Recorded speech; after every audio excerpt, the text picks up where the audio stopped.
Welcome to Stays Crunchy and Milk. If you have questions or comments, we have multiple ways to be reached. Twitter is, of course, the best way for those who need instant gratification. The show's Twitter feed is @SkimPod, SKIMPOD. Stays Crunchy. If you want to hear yourself on the show, why not leave us a voicemail? 216-302-8763.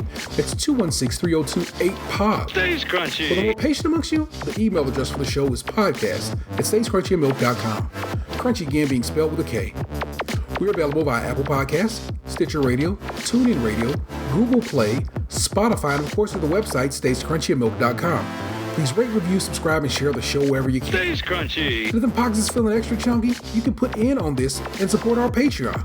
It's available at patreon.com/stayscrunchyandmilk. And if you donate at the $5 or higher level, you get an entire extra show each month with even more content coming soon. Stays Crunchy. Our personal Twitters are Tatum216, Lunchbox2099, The Real ODP, and I'm your host, the Internet's Tayrail713.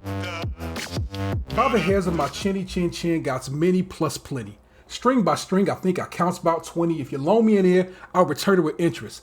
If not, I'll simply twist your wrist, so listen up closely. With thoughts to recoup me, cause I hope to gross like 10 cents per groupie. Not only if I had 2 G's per strand, ask my anchor banker. He understands I used to wrap my hand around a cold gold can. Someone once said health is wealth, so check yourself. I got some perfect checkup, except for a hiccup, roll with no stick up. How can I keep the Goya nectars on my shelf? Oh boy, how I search for an employer, but before ZL, Huckleberry Finn was in Tom Sawyer. Now use your imagination, just a smidgen. If I was a bird, I'd be a pigeon. So come one to crumbs and pizza crusts and when every fella can. Eat fresh fish and live fat like a pelican. Then again, that's only if you're capable for freckles and blue eyes. I'll settle for Heckle and Jekyll while I chuckle at my man with the cellular phone. The only phone I own is a funky xylophone tone, ain't no joy in, annoying high-pitched ringing. So we do the tap, twist, and twitch bringing. Through souls and this cordless thingamajig, show us sub-rocks clippers etch and clip to your wig. We'll do the gig, so make your mind thumbs twiddlers. The pipe, the bowl of us fiddlers don't riddle us. I'll even ride a bus till the coast is clear. For okay pay, I say my finish up my bid. Now all this running round's kicking me in the rear. And still I'm judged by the hairs of my chinny chin chin. And I'm able to hit a skin, just like my man, Pooba Maxwell, cause I'm so smooth. I'm just so smooth. Hello. Welcome to Stays Crunchy and Milk, episode 378. And you can kill an elephant in one shot, though it would not. I am joined by my best friends, Tatum216, Lunchbox2099, and my homeboy, the real ODP, Gabe. Something new. And those flows to take you into our first episode of 2021. That's like some New Year's shit. Were the beautiful lines of one Zev Love X, who you might have known better as MF Doom. Daniel Dumile passed away, I guess, on Halloween, but the world didn't find out about it until New Year's Eve. And that's kind of the way you want to know that Doom passed away. Doom is a wildly interesting person and a character, and oftentimes would have an imposter show up to his concerts and just like, you know what I'm saying, have a DJ play his music and the guy would like, you know, just lip sync his tracks, and people be like, man, I expected to see Doom, and I definitely know that was an imposter and that shit was whack and so forth. And so, of course, his passing would have to be something, the announcement of his passing would have to have kind of a villainous vibe, because that is who he's known, you know, the Vaudeville Villain Viktor Vaughn Doom. And it's like, I'm going to miss him. I'm going to miss his musical works, but it's like, I've been listening to MF Doom since he was Zev Love X in the group KMD. And, Peach Fuzz was my fucking shit. And years later, when I put two and two together, it's like, wait a minute, MF Doom was Zev Love X? What the fuck? And it's like, like I said, it turns out I've been down with Dude since his first, like, one of his earliest singles, and I just, you know what I'm saying? I'm super sad for his family to have to take such a loss. I'm super sad for the hip hop community to take such a loss. But like I said, that's the way he would have, and certainly probably did want his passing to be announced to the general public. His friends had learned of his passing just like, you know, around the time of his passing and so forth. And it's been interesting to see so many people reflect and talk about Doom, because it's like he seems so slept on to me, but I guess not. And so rest in peace, Daniel Dumile, his government name. And I don't know, man. You know what I'm saying? We'll catch you in 3021 or something. You know what I'm saying? It's just what it is, man. So that's what we doing. But we are back up in this bitch once more. Just as the world, not the world, just my country, my little piece of the world, is ablaze with some fuckery. Fuckery most foul is how Shakespeare would describe it. But I don't know, man. I really didn't want to go. I guess I'm saying I kind of have to. It is the news of the moment that they literally can't not mention it. That they literally tried to not tried to succeeded at taking over the Capitol yesterday from when we record this, and with little to no resistance. I wouldn't even say like little to no resistance. I seen them moving the gate and letting motherfuckers in. It was with assistance. Mm-hmm. Oh yes, yeah. There you go. That is a way to look at it. No resistance, actual assistance. Okay, Reverend Al. The thing that ended up being curious about it for me was that, like, when it was all going down, like, there were, like, live feeds and, like, you saw all kinds of shit. But, like, I didn't see shit of it actually, like, fucking ending. Like I followed that shit on Twitter for hours. And then, like, I go eat dinner, I watch a little TV, I come back, and it's just, like, it's just over. There was, like, no, like, resolve that I saw. There was no, like, we're dissipating from, like, I saw one video of, like, a group of cops batoning some dude, and that was it. And then next thing I know, like, the fucking Senate is meeting again on, like, YouTube talking about, like, oh, fuck Trump, and we need to get Biden in here ASAP, and let's make voting a holiday. So whereas I did not stop watching the feed. My work yesterday suffered greatly because I started watching it because it started as the ceremonial counting of the Electoral College votes is a breezy ass thing. Every now and again you'll have somebody object, but the objections require a lot of effort. Like, so you have to have basically a House member has to object and a Senate member has to sign off on that objection. And rarely do you get one to happen and the other to happen. You know what I'm saying? So, like, somebody objected to Bush's Florida. They objected to Florida's ballots being counted in 2000. You know what I'm saying? So there's video of that. So like I said, it's not that it doesn't happen. It's just relatively rare. And so I was just going to watch the ceremonial counting of these ballots, listen to these fuckers, because a lot of people are saying we're gonna fucking talk greasy about it. But as that was happening, I noticed on Twitter people were saying, yo, they are storming the Capitol. I'm like, get the fuck out of there. I'm like, is y'all tripping? But as I was watching, it was I believe it was the senator from the state of Oklahoma had just started talking.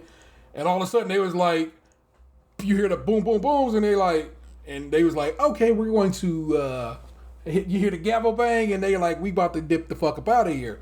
And so it was from that point for the rest of the day, I was just glued to that shit. And so they was just, of course, they was running roughshod through the goddamn Capitol. We, you know what I'm saying? We was all messaging each other about that all day. But as time clicked on there, the Virginia state troopers showed up. I believe the Virginia National Guard showed up. The Maryland National Guard started showing up. The D.C., they're known as the Metropolitan Police Force, showed up in mass. And that's when they started clearing people out. And so as you watch throughout the rest of the day, they started clearing people out of the structure itself. And then they were just, fuck it, we're going to stand on the grounds here. You know what I'm saying? We went to D.C. for Obama's second inauguration. So you kind of have an idea of where they were at. You know where on the Capitol, down by, across the mall. So if we're on the mall looking eastward, from the Washington Monument, they set up a grand like staircase or whatever, you know what I'm saying, of stands that are sitting right there, and that's the back of the Capitol, and that's where they usually do the inauguration at. So they were basically getting people out that way with flashbangs, tear gas, and just probably a little, some prodding. And so that's where they were getting people out from. So that's where that portion of the program happened. So as they get people out and a 6 p.m. curfew is set, police set a barrier around the Capitol. And then every few minutes, they do it's called kettling. They've been doing it all since the summer with all the protesters. Basically, they start pushing the people toward a specific point where they want them to go. And so the entire time, like I said, I watched all this. So I watched them step by step, slowly but surely, kettle these people away and give them the opportunity to leave. You might have saw some video of police officers helping some of these people down the stairs of the Capitol because, don't want these old people to hurt themselves who just rushed the fucking Capitol of the United States of America. It was just wild in a way that I'm just like shocked by. So they clear it all out. After they clear it all out, then again, more troops show up. I believe the National Guard of D.C. is allowed to come through, along with Secret Service police and some other people. That's when they start doing the clearing the building, like Iraq style. So they go through room by room, bit by bit, corner by cubby, making sure there's no one else in there, and making sure they didn't leave shit in there. And I guess they felt secure enough to go ahead and have their conclude the ceremonial, strictly ceremonial. Like these people, I think they thought they had some kind of say over this shit, but it's actually very much ceremony. The states, once they certify their results, done deal. They're actually just supposed to go through and do a state roll call, count them hoes off, and that's the deal. It's very interesting. I did watch a good deal of it last night as they returned to the chambers. You just literally, the vice president says, "Okay, who's up? You states up. Everything look good. Everything looks good, Mr. President." He's referred to as Mr. President because he's the president of the Senate. And the guy says, "Our votes go to X candidate. They are this many votes. Breezy." So they went through and they did that last night. But while they did that, the entirety of the chambers, both chambers, were literally just surrounded by heavily armored people. Because if anybody's gonna play something, they was about to really. Last night they would have got lit the fuck up. Because it wasn't just the Capitol Police or just Metropolitan Police, which are two different forces. It was some real ass G's who probably would have fucking just like, I'm ready to shoot right now. Plus the vice president's right here and the Speaker of the House, who are the next in line for the presidency. So they are important. I'll be honest, of all the things I saw yesterday, yeah, the thing I think that triggered me and pissed me off the most was that picture of that woman getting helped down the stairs by the police officer. Because I know, if this was Black Lives Matter, they would have this is Sparta'd that person down the fucking stairs. But because it was, good old white boys, they were like, oh, we can't kick Meemaw down the steps. We gotta help her down. Meemaw should have kept her ass at home and just fucking let shit go. I was so infuriated about this whole fucking thing because it's not an injustice. You just fucking lost. Yeah. The whole thing is just because you fucking lost and you can't accept it. So you're gonna try and dream up some wild ass scenarios in your head to try and justify your fucking loss, and then you're gonna seek out each avenue hoping that you can find a loophole. And it's just I can't believe that they allowed all these fucking people. All right, I can believe it, but it infuriates me that I have to believe it. That they allowed all these fucking people to just bombard this building, break out windows, vandalize, steal, all this shit. And it's one person got capped. And I'm not saying that I'm sitting here hoping for death. I'm just saying I saw the shit that happened when all the Black Lives Matter protests were happening last year. And it was far more egregious than the shit that I saw yesterday. And it's just fucking infuriating. I mean, they gassed a bunch of people to clear the way for a photo op for the president. Who were protesting an unarmed shooting. We've been to D.C. We know what the Capitol Police carry. They carry some big ass fucking long ass guns. And again, like Dan just said, I don't wish violence, but I know sometimes violence begets violence. And the fact you just let these people rush towards you as opposed to just turn around and licking off is beyond me. But again, it's you don't want bloodshed on the Capitol. I get that. You don't want, but it's at this point, you are a force being met with force. What are you supposed to do? Are you supposed to just be cool? No, man. I would think you just start spraying. That's just me. You know what I'm saying? I would think you would just be okay, they are coming, and they are not taking these guns serious, I guess I need to go ahead and make this shit real serious.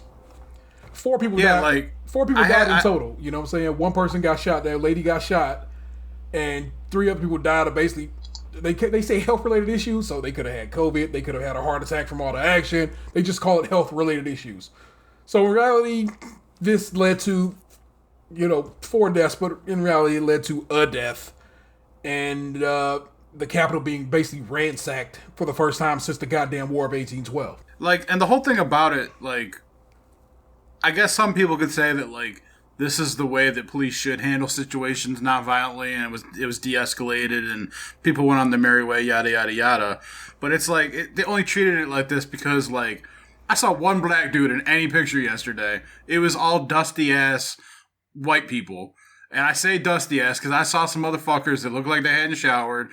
They were, dirty-ass, vintage trucker hats. They're all tore up, down there speaking that southern twang, yelling shit. And, I know that if it was different, it would have been handled differently, and that it fucking infuriates me. That's what makes me mad. It's not doing that shit doesn't make me mad because I knew it was gonna happen. Not to say I was in on it or I knew the date and all that shit, but it's just I can see it coming. I'm white. I know how white people are, and it's I knew it was a matter of time before that shit popped off. But it's I know when it's the other side. A different issue, and it's a non-white issue, and they handle it completely fucking differently, and it's bullshit. It is. Mm-hmm. It like I said, it's not like we haven't all watched it. Like I said, there's plenty of proof of them literally picking up and dragging off people who were protesting, the Americans with Disability Act of. Some healthcare stuff they were going through in the last couple of years. Literally, them people dragging people in wheelchairs off and away. You saw what they did against like you said, against Black Lives Matter over the summer and so forth. It's y'all got the balls to do it when you think of these people, when you other those people, when these people are considered other, then yeah, they'll fucking light them up because it's well, you're not me. But of course, these people, like you said, they was looking that's my meemaw in their mind. You know what I'm saying? That's my rowdy cousin Jared, I love those guys. I can't just fucking buck off because they are them. It was Spider-Man's point to Spider-Man, and I know everybody keeps making that same jab, but I'm so sincere, that's exactly what it was. And that's why nobody, really got lit up. That person who got popped, I bet you it was an accidental popping. Because I saw the video. It didn't seem like somebody was I'm going to shoot somebody. You just heard the gun go off and oh no. Man, And that's the other thing also that's irritating the fuck out of me is they're trying to turn that lady into some fucking martyr, and they're doing Breonna Taylor comparisons with that, and it's just ridiculous. Yeah, Breonna was asleep. Breonna Taylor was asleep in her home. In her own fucking home. Yeah. She wasn't illegally storming a government building. Exactly. A federal building. And it's and it has nothing to do with the lady's political views or anything like that. She felt how she felt about the government and politics and all that. I don't give a shit about that. And I'm not sitting here celebrating her death, but I'm also not over here crying over it either because she put herself in that fucking position. Mm-hmm. And so Breonna Taylor, sorry, No, you go ahead. Just ranting, catching breath, and then ranting more. Breonna Taylor was just at her own fucking home, minding her own goddamn business. She wasn't, trespassing on a government facility, Yeah. So, don't hand me this say her name bullshit that I've been seeing. I'm not talking about the Breonna Taylor shit. That's what I'm saying. I know what you mean. That's what I mean when I'm saying they're trying to turn this lady into a martyr and make it comparable. And that's what's irritating me. It's no way the fucking same. It's not, and that simply won't stand. If any of us have say over that matter, it simply won't stand. They can talk all that shit, and This wasn't like Dan said. It wasn't a surprise. It wasn't a surprise to Dan, of course, whatever. But it actually wasn't a surprise to anybody. They literally have been planning this for weeks on end. They had merchandise. They had merch. They had shirts printed up and so forth. They knew what it was. Yeah, apparently some businesses in the area were closed because they knew it was happening. Yeah. Before the government, the government had plenty of time to assemble and have extra security.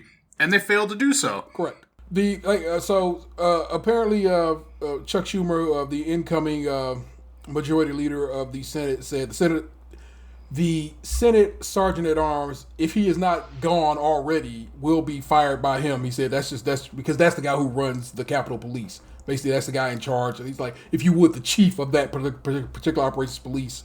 And he said, basically, heads will start to roll and investigations will begin. But to what end? That we are a world fucking class embarrassment. We are a fucking. They say though it's like we used to be something, and because they were still mad after 2 terms of Obama that a black man got the White House, they's like, we gotta vote this damn TV comic cartoon host in, who has no experience on the job, has done the shittiest job ever. There have been some bad presidents down this line, but God, by far the absolute worst has been this motherfucking Cheeto. That 1 minute video he put out was some of the most ridiculous bullshit I've ever heard in my entire fucking life. To go on media like that and address our country and to spend, 1, to only be a fucking minute. 2, to spend half of it whining that you fucking lost, and then to spend the other half telling the people that are fucking bum rushing a government building that they're good people and that you love them. Get the fuck out of here. Bruh, it's like I said, the fact he ain't got dog walked out this house, out that White House today is some bullshit. And I get it, they want to play like we're Republicans, we have to support each other, but that's some garbage. You saw what they did to this nation on a fucking on the scale that it's just again. Yeah, and it's not me hating on Republicans. Like, I have Republican friends. We don't see eye to eye on everything, but it's not because I don't hate anybody because they're Republican. I just don't like that motherfucker because of the bullshit he's pulling. He himself, Donald Trump, not because he's Donald Trump the Republican or whatever he's masquerading as. It's just because he's fucking Donald Trump and he's a soft, sore-losing piece of shit.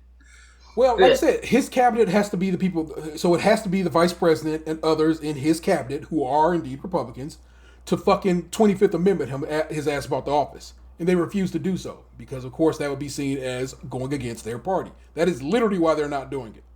So, that being said, Pelosi already said, fuck it, she'll just impeach his ass tomorrow if she got to. And that's fine.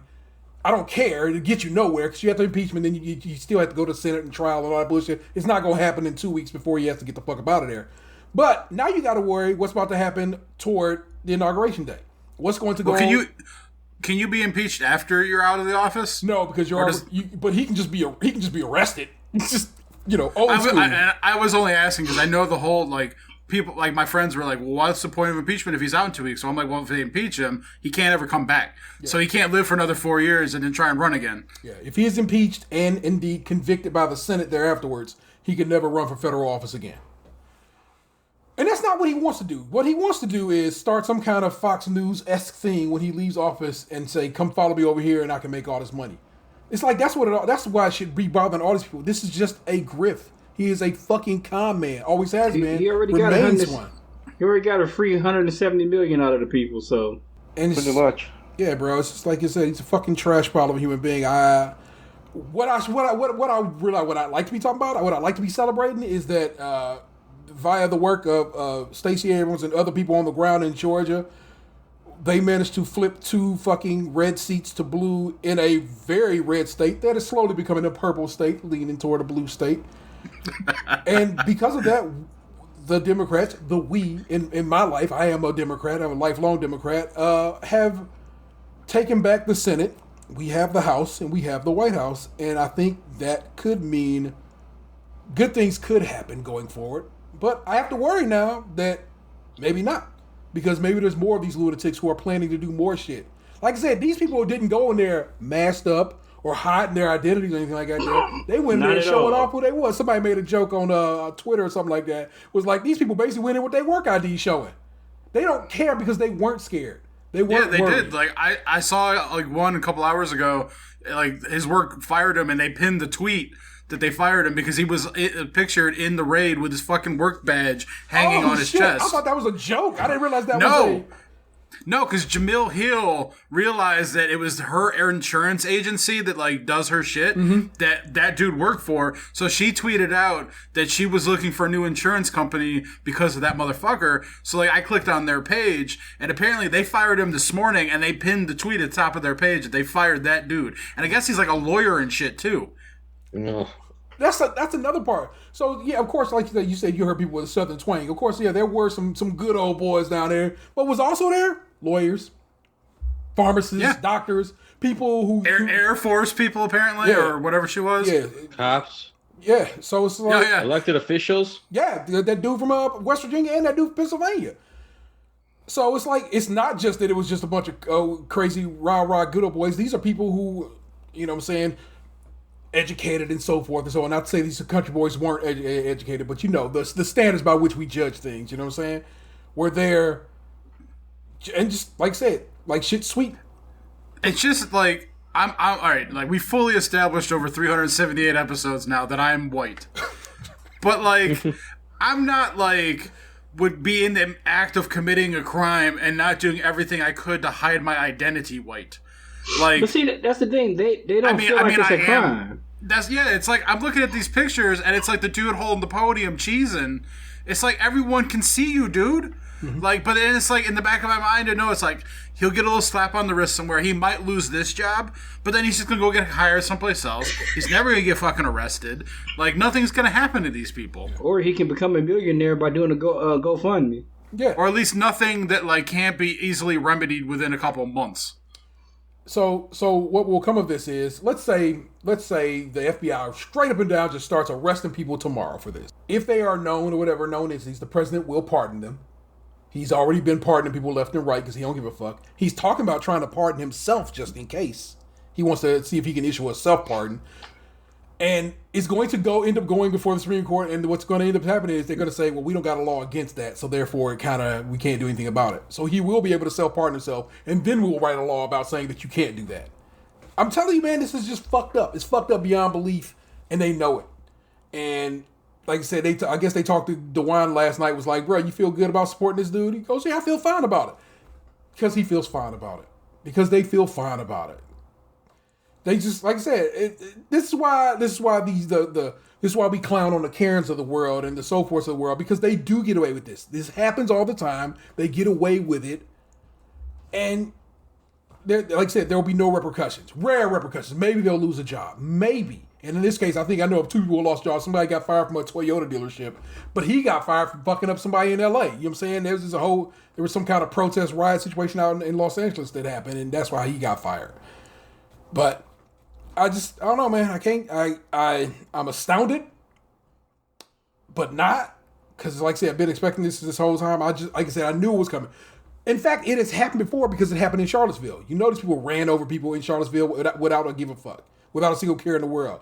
That 17-year-old who went to Kenosha and shot people and is at home right now. Want to say his name? I don't know that motherfucker's name. I don't care about his fucking name. Fuck that dude. None of these people get no play on the fucking show. Fuck them all.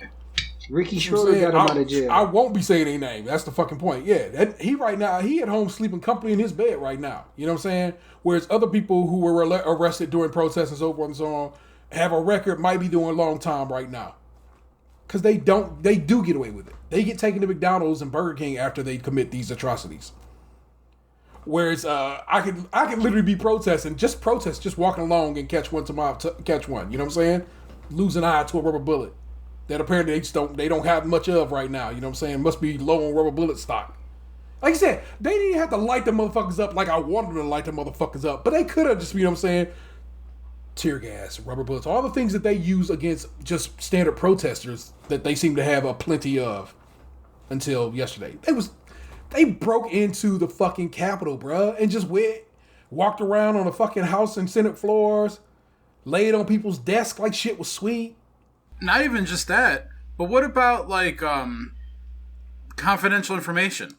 All those people left their fucking computers wide open. Laptop was there's talk that a laptop has been stolen. They found two incendiary devices, one next to two IEDs, improvised explosive devices, bombs, one next to the DNC, one next to the RNC. So they was trying to pop it off on both people. one guy who was arrested last night had 11 Molotov cocktails ready to go, so he was about to set some shit off. And you saw people walking around with zip ties ready to like tie people up. Yeah, they were going police to issue zip ties. They were going to attempt to kidnap people and probably do some old whatever they thought they was about to do. And so I'm astounded. I am terrified a bit, shocked, but in none of that am I surprised. Because like I said, these people have been just up to no good this whole entire time, talking wild this entire time, and like I said, bro, they probably could have rushed Area 51. You remember back in the day, they're like, they can't cut us all. I saw a tweet of that like yesterday. That was the one funny thing I saw yesterday. Was someone put up a video. I guess just like from Ready Player One, and they're like, "All right, everybody, if they did this, we can definitely rush Area 51." Bruh, I truly think at this point you probably could Naruto run up to Area 51 with little issue, as long as most of the people you put up front is white. You just hang back a little bit, let them take the they won't get shot. Yeah, South Park had it backwards, you know? And I can't do Operation Human Shield with black people up front. You gotta do Operation Human Shield with white people up front because they won't shoot. Exactly. It'll trust me, it'll work like a charm. We saw it live on live yesterday. It was mad. Another funny thing I saw. Funny. Well, no, I'm trying to find the humor in it. Some of the funny things I saw, one of the Twitter trends was like, name some places more secure than the Capitol, right answers only. And somebody's put up a video of like, somebody said Best Buy, and they put up this video of this Best Buy security guard blocking the shit out of some guy trying to run out the store. And she had her low center of gravity. She was putting her elbows up. Yeah, she got fired for that. Good blocking right there. Yeah, remember she got fired for that. That was because that shit happened. That shit happened a while back. She got fired for that, and then like Dana White from the UFC like invited her to come out and like I think he was gonna hire her for security or something. I think he did. Yeah. Yeah, it was a while back. Like she was a brick house. She had some good blocking technique. She could have ran a clinic for old linemen. She did put that guy through a display, so I can understand why they fired her. Like that's not her job to put the guy through a display. Sure, Marty Jannetty. Yeah, she Marty Jannetty that guy's ass. Oh man, we are 13 days again from this recording away from the inauguration. I am hopeful. Because that is who I am. I'm a hopeful motherfucker. But I'm also suspicious. I know we have a tradition of just coming out on the mall and being out there and available for the people to see and take a part in the inauguration, but it seems ludicrous and it seems just dangerous to do it at this point. Dangerous to everybody who would be on that dais and in that area to be around there. On multiple fronts. Yeah. So I hope they just like, we're gonna just take it inside. Sorry guys, we can't do the inauguration. In fact, the inauguration that you see on TV is oftentimes not the actual inauguration. Usually they have been inaugurated in the hall already, so that way they've actually taken the office, the oath of office. It's a lot of ceremony involved, a lot of pomp and circumstance. I hope they just like Chief Justice comes in, they just do the deal, sign off my man, and call it what it is. Yeah, I saw like Roy Woods Jr. was just like, just fucking swear him in over Zoom and have him docu-sign. Yeah, it's for the sake of a more perfect union. Because if you put Joe Biden out there and something were to happen, I don't even know. Then you know what I do know? It would indeed be the start of a second civil war. Oh, I feel like someone would shoot him. I honestly do. Yeah. And it's like I wish I could say that with like some sort of like uncertainty. Yeah. But I would bet money on someone trying to pop him. Yeah. These people are fucking crazy. Yeah. Like I don't hate people by groups of people based on like the group of people. Yeah. I don't think I'm better than any group of people. Besides redheads. But like but like I do think I'm better than some individuals from various groups of people. And it's like being white, I hate watching white people act like that. Because I know it's not, and I know it's like stupid to say it's not all of us, because I mean it's not all of us, but it's like such a fucking overwhelming majority of people that it's like it almost starts to feel like it is all of us. And it's, as someone who's not like that, it's fucking hard to watch. And I know I'm like crying alligator tears because it doesn't affect me as much as it affects everybody else, but it irritates me just like it irritates everybody else.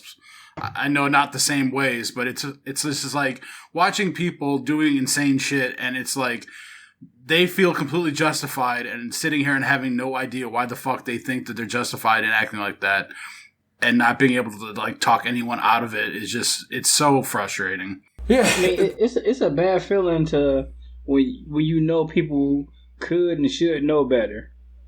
It's like, because just like, you know, how representation matters, and you can see yourself in other people, you can see yourself or see other people you know in those fuck ups. Like, I got an uncle like that, and that's why it hurts. Or I know somebody like that, and that's why it hurts. Because I didn't grow up with anyone telling me that like any type of race was like inferior to another. Like, my grandmother, like, just, she hated everybody. Not like, you know, like playful irritation bullshit. Not like I hate people because of their race or whatever. But like, it's just, I don't understand what it is with these people that they got to this point. They've been indoctrinated. That's the thing. So for some time now, these people have engaged in conspiracy theories bullshit with their QAnon shit. They have been they get sent down YouTube rabbit holes, basically. You know what I'm saying? You know how YouTube is. It'll just give you, the algorithm starts suggesting things. So they go watch one video. And I'm not even joking. You can draw a straight line straight back to that Gamergate bullshit to this current situation right now. You really can. Because it just began with that shit, with people being, like I said, being indoctrinated into that type of behavior and that type of thinking. And of course, like I said, YouTube was like, fuck, we making money off of this, and then we just keep suggesting shit like this, and they keep staying on and watching it. Well, we keep advertising to it. We make money. Facebook keeps like, oh, well, we make groups, so they make groups and so forth, and we can keep advertising to them, and that just counts toward our bottom line. Twitter the same way. All these tech companies was just like, this is making us money via advertising, and so fuck it, we'll just let it go for right now until today. Literally, YouTube said any shit like that goes, because they are now all of a sudden they realize, oh, guess what? That's foul.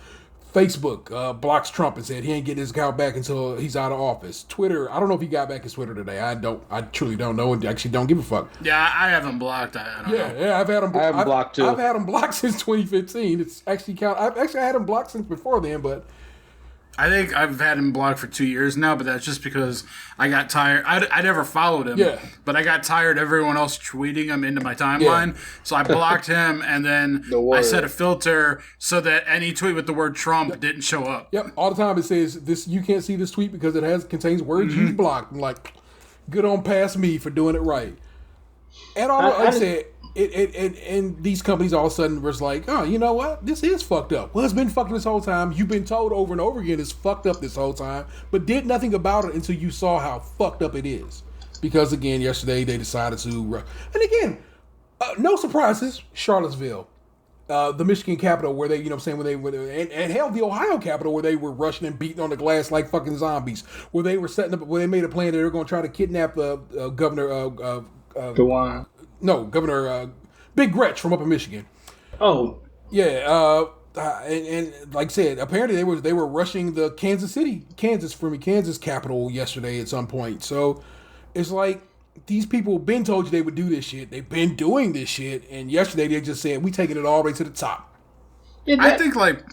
Sorry, go ahead. I know I keep cutting you off. That's okay. I was just saying, like, that's why I couldn't take, like, you know, Mark Zuckerberg seriously. I don't take any of this stuff seriously. It's like, this dude been doing the same fucked up stuff forever. Yeah, that statement he put out, I don't feel absolves him from anything he's done. I was just sending it to you guys because it was the latest update. Yeah, like, I don't look at Mark Zuckerberg as like some sort of fucking savior now or something like that. Like, one act doesn't erase all the bullshit that you've done. But I was just like, you know, so many people knew this shit was going to go down tomorrow. It's not like it was like some grandiose secret. Like, I mean, I didn't know because I don't run in those circles, but like, I'm seeing tweets from news reporters and shit today that were tweeting shit out like weeks ago saying that this shit was going down today.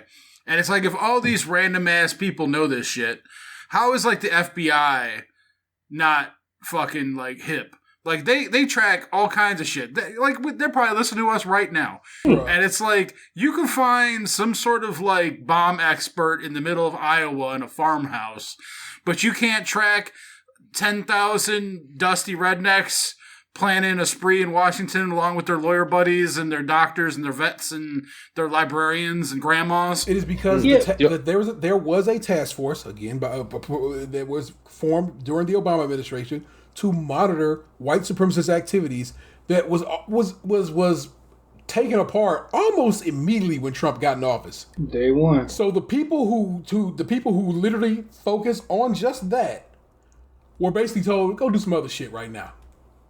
There has been a concerted effort by this administration to empower these people to make sure they're not watched over are not watched over legally and shit like that. They're legit, and we've known it. And again, like I said, it is. There are multiple reasons why this man should not have the job he has right now. But we played politics with it this entire time. Well, we didn't. They played politics with it the entire time. And they was like, man, that's my guy. And he's getting everything I want done. He's getting me all the judges I want, including a couple of Supreme Court justices. He's doing everything I want him to do. He's fucking he's deregulating things. So businesses is like, fuck yeah, deregulation because we can just make more money. He's literally handing out stimulus packages of the trillions of dollars to these businesses. He has done everything that they want to do to stack dough, man. That bitch, that bitch, y'all, I usually try to clean it up a little bit. I try to be respectful. But that bitch, Loeffler, after having a private briefing about coronavirus, invested in body bag companies because she knew what the deal was, that this was going to be as deadly as it was, and tried to pretend that she did not. They are terrible people. And I know you're saying, don't say all of them are like that. I'm not saying your buddy, the Republican, is a terrible person, but these... Oh, no, like... But these Republicans at this level... Speak how you want. These Republicans at this level currently are terrible people who have done terrible things and still won't just be like, hey, man, just kick his ass out of office. If it don't matter, if it truly doesn't matter, then just do it. Because then it's done. We've removed this man from office, and you can at least kind of look better through the lens of history. But they don't want to, man. Because, again, he has done everything they wanted him to do. But, I guess a little violence. They don't care. They just don't care, man. Some of the shit that comes out of this, too, it's just like the incompetency of some of the people that like the Rudy Giuliani stuff. It's like, I literally feel like it's like watching a movie and there's like the big bad villain. And he's got the idiotic henchman that he sends to run all the errands who just keeps fucking up the errands, but he keeps sending the motherfucker to do more errands. It's like, how many times can Rudy Giuliani fuck shit up? And it's like the most simple of assignments. Like, get a Four Seasons book so we could do a press conference. Okay, boss. Go try and talk to this senator so we can get his support to block the votes. Can't even text the right motherfucker. Like, the level of incompetence for a man who got so much shine just because he lucked into being the mayor of New York at the time of a fucking terrorist attack is just ridiculous. He could have just gone down in history as America's mayor, the guy who got us through some tough times. He could have stopped right there. But he played himself. He just played himself. So now everybody in mama knows he was actually out of, beginning to be out of office when that happened, right? Yeah. Everybody knows he's the bumbling idiot now who almost got caught jacking his dick on a fucking Borat movie. And got the hair color running down his forehead. Yeah, it's just like, bro, you are history's goddamn joke. And that's his legacy now. Yeah, that is what it was. When you could have just been, hey man, he really got us through a tough time in American history. He was America's mayor. He was in a few Adam Sandler movies and should have called it a day. Quit while you're ahead. Yeah, bro, for real. All right, I'm looking at Adam Sandler sideways too for worshiping this guy. I don't know how he feels about him now. I'm saying, and probably in Adam Sandler's life, like by a lot of people, they were like, he was thought of as heroic. You know what I'm saying? he seemed to be looking out for the firefighters in the world. Adam Sandler is, super tight with Buscemi. Buscemi was a New York firefighter, man. You know what I'm saying? Adam Sandler is probably looking at him like, yo, you are a cool dude who looked out for this city, the city I love, during its worst times. And now, who knows? You know what I'm saying? I'm not going to look at Adam Sandler sideways for once upon a time thinking really Giuliani could have been a decent person. We know better now. I mean, back then he had, like, the country fooled. Yeah. Yeah, that's true. Like, Adam Sandler's not immune from that. Donald Trump was on the Fresh Prince. As it turns out... We can't blame Will Smith about that. As it turns out, he's just a shitty lawyer, too. It's like, who voted for this? Yeah, when I heard lawyer in that, like, I read the transcript, like, rather than listen to the audio. I played the audio for a minute to make sure that it was, like, I was reading something legit. Yeah. But I read through the transcript, I'm like, Donald Trump's lawyer? The fuck? When did that happen? West Point. He's been his personal lawyer since his one lawyer got charged and arrested during the impeachment. I just assumed it was some shit he was saying to make himself sound more important. No, his literal like fact check me. His literal retained attorney is former Mayor Rudy Giuliani. Christ, man. I'm gonna just roll on. I feel like we've gotten it off our chest. You have anything else? Anybody want to add to this? I mean, Donald Trump might as well rehire Roy Cohn. Oh, I forgot Roy Cohn got disbarred. Yeah, I mean... Oh, and he's dead. Hey. I just hope that, like, when the inauguration comes about in a couple days and they swear in Biden, I know it's not going to be over, but I just hope that at least maybe the Donald Trump portion is over for a little bit. Just go away. Just like, I know, like, all the bullshit from the people yesterday is still going to be there. Racism's not going to magically disappear. People are still going to be bitching and fighting and complaining and whining. And, like, I'm prepared for that. But I just want, like, the giant idiot to go away. Just please go. I would also like 2 stacks per person in my house, and from the good chunk of my student loan debt to be removed. Also, universal health care and legal marijuana. I don't know if I don't know. Like I said, I have relatively legal marijuana at this point, and I still don't smoke it. But I like to know it was there for me if I wanted it. So that's what I want. We gonna make some wishes for a Democratic house. I mean, like, I was just trying to keep it simple. You went down the whole Santa 2 list. stacks, everybody, and don't count that 6 they just gave me the other week. Nah, I want 2 fresh stacks, clean. Yeah, Daddy's got some Tesla to buy.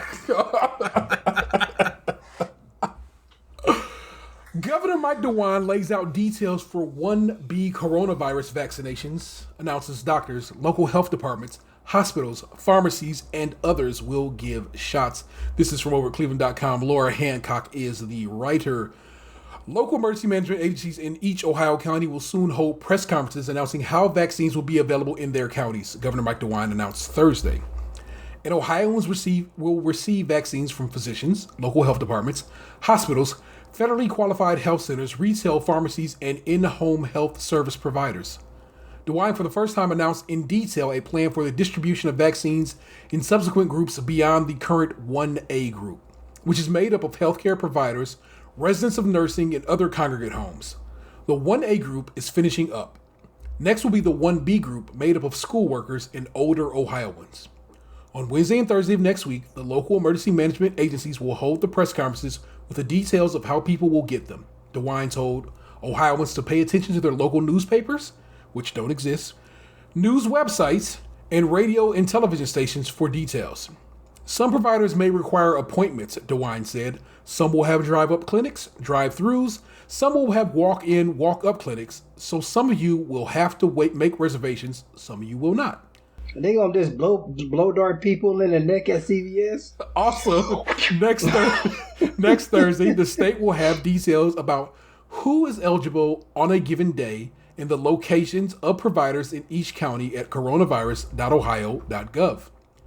Provider registration. The Ohio Department of Health has a provider vaccine registry, and 1,700 have signed up thus far to help distribute vaccines, DeWine said.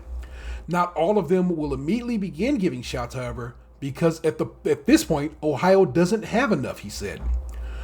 DeWine said the state is expecting to receive 100,000 vaccine doses a week for each of the next several weeks. DeWine said this is an estimate and the state doesn't have control over the arriving supply. On Monday, registering providers will participate in a webinar to learn details of how to distribute it, the governor said. We have to do it in an efficient way. We want to make it accessible, but we also want to make sure it gets out very, very quickly. DeWine said that every provider must clearly state how they will administer vaccinations to eligible Ohioans.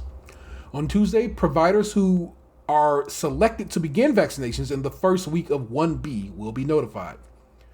What drives so much of the scarcity of the vaccine, he said. What drives so much of, I don't know why they even put that sentence there. Age 80 and older in the first week of 1B, expected to start around January 19th. Vaccines will be reserved for people age 80 and older, but not everyone in that age group will get shots in that first week, since there are 420,000 to 450,000 people in that age group in Ohio, DeWine said. We will start with our most vulnerable, where we've seen the most tragedy in the state, who are at the most risk of death, DeWine said. On January 25th, DeWine said he anticipates open vaccinations to begin ages 75 and older. The following week, people ages 70 and older will be eligible, and so on. So each week we will add 5 years, he said, cautioning this may be delayed if the state doesn't receive the expected weekly 100,000 doses. On February 8th, DeWine said he hopes vaccinations will be available to people ages 65 and older. Some state governors have received the vaccine, DeWine said. He has not, because he's going to follow his guidelines based on his age. I'm 74, so you can kind of do the math, he said. DeWine said that 1B has 2.2 million people and will take some time to get everyone doses, considering only up to 100,000 a week will arrive. The week of January 25th will be when Ohioans with severe congenital, developmental, and other disorders will be eligible for shots. We will announce in the coming days how those individuals will be able to receive their vaccination if they choose, DeWine said. DeWine said that teachers and school staff will be eligible for vaccines starting around February 1st. There are about 300,000 people a part of this 1B subgroup. The goal is to get all Ohio school children who at this point are not eligible to get the vaccine because not enough research has been done yet about its safety and efficacy with children back in class March 1st. DeWine said that all school staff will have started their vaccine by the time school doors open. Some will have had their second shot by then. Others will complete it in March.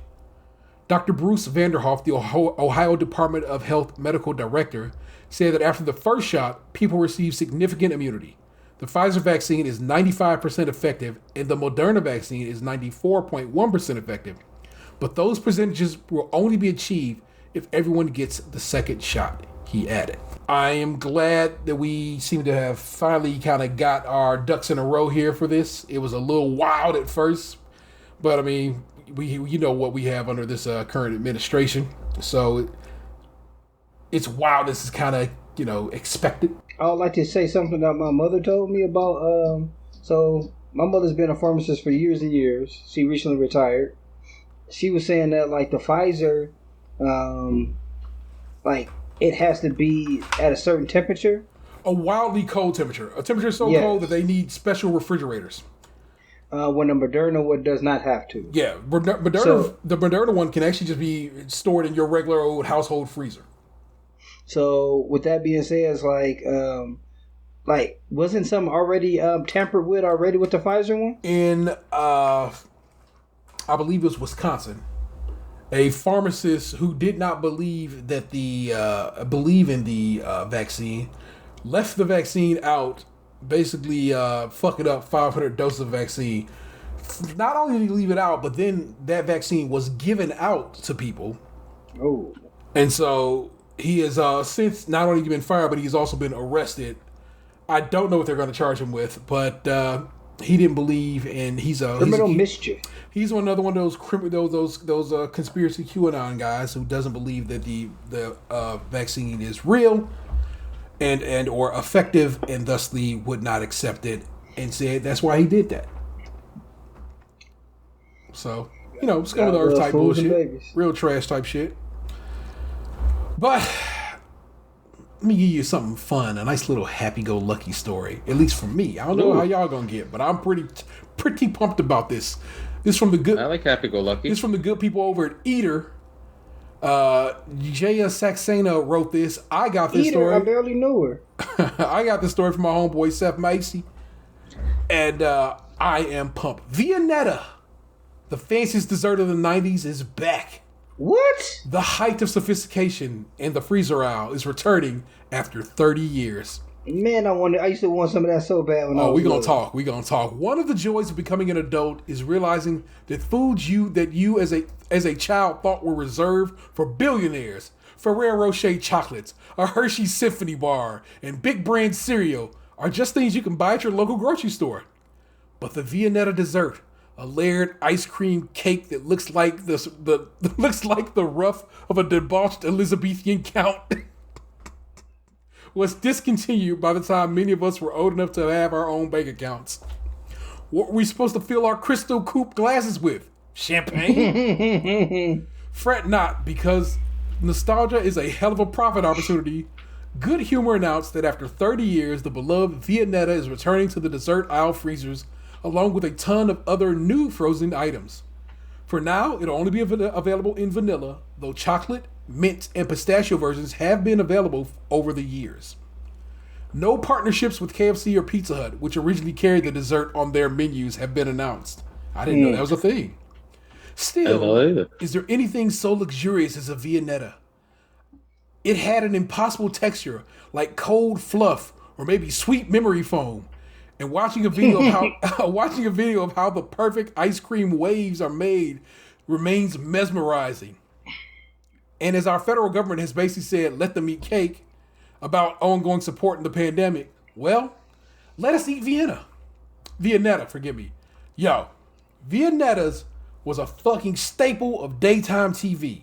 If you was at your grandma's house and she was watching Price is Right or her stories, you always saw commercials for fucking Viennetta. And that shit looked so good, and it seemed like it had a crunch ice cream kind of vibe to it. They still sell in Europe. I follow a wild amount of people from Europe that every now and again still cop a Viennetta, be talking about how good it is, because Nestle makes it overseas. And they never discontinued it, because it's that shit. And it looks so delicious, and I want it so bad. And my time is now. I'm about to be able to eat me a fucking Viennetta and watch it be the worst thing ever. I'm not. No, it's British. It's British, so it means it's sweet. No, it's gonna come under Good Humor. What does Good Humor make good? I mean, they make the Eclairs. Eclair bars. A lot of things. Man, you that love the shit's strawberry ice eclair.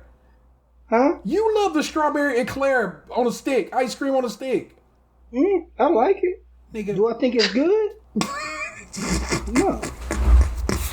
I mean, that's nostalgia. I remember how disappointed you were with the Oreo version. And like, I was disappointed in that Oreo version. Yeah, we were sorely disappointed, but like, man, ice cream trucks don't come down my street, so I ain't have really like an ice cream. Maybe I got one out of the work machine, out of like desperation. I was like, oh yeah, let me try one of these. Like, I haven't had like a good ice cream bar.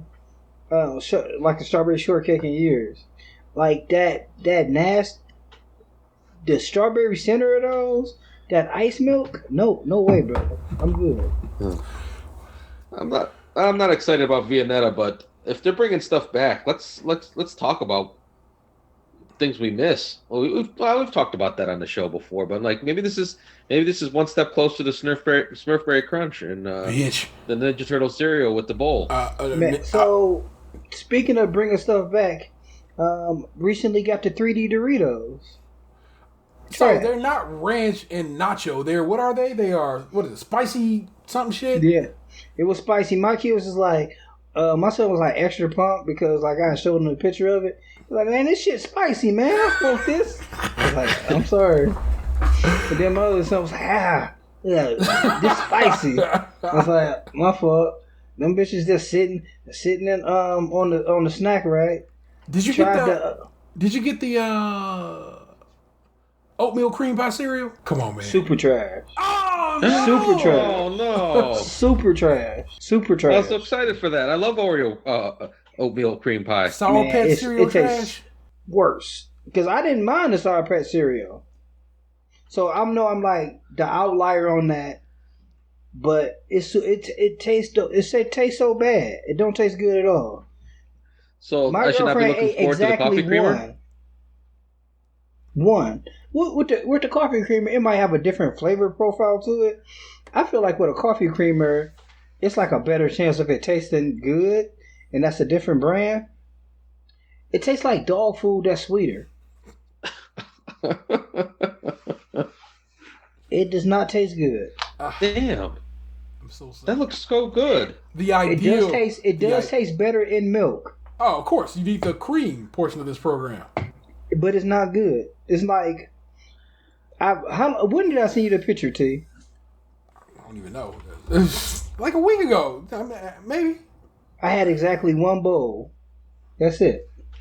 Just feed it to the deer in your backyard, man. The deers don't want that shit. They'll come smashing through your window like a DC protester. Yeah, maybe.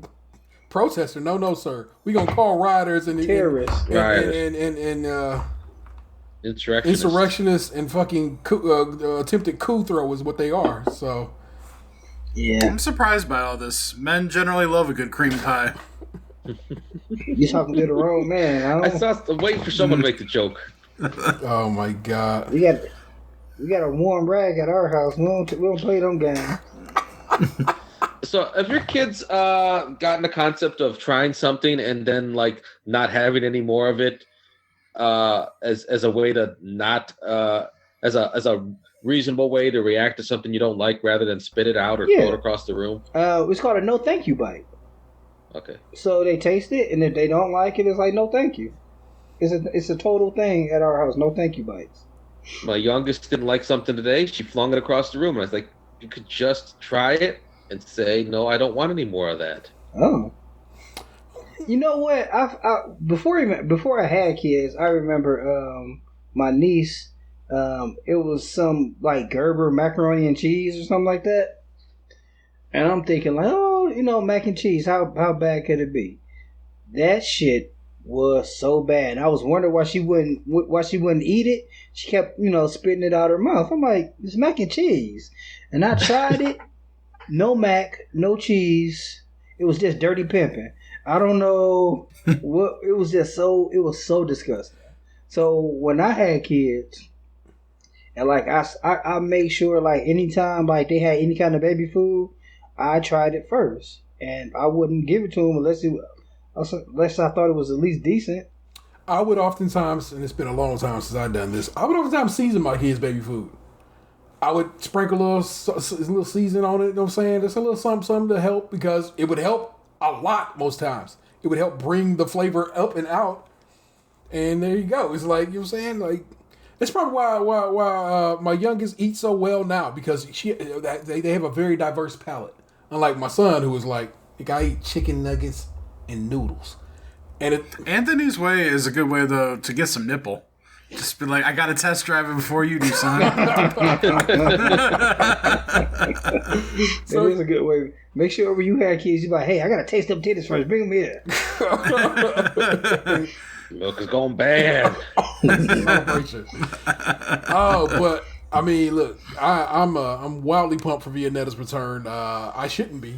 I should be prepared for it to be as bad as oatmeal cream pie cereal, and it probably will be. But I gotta try it. I need to find a glass like this, you know what I'm saying? One of them old Great Gatsby style champagne glasses to put it in, like the commercials did back in the day. So I can finally have me a taste of Viennetta.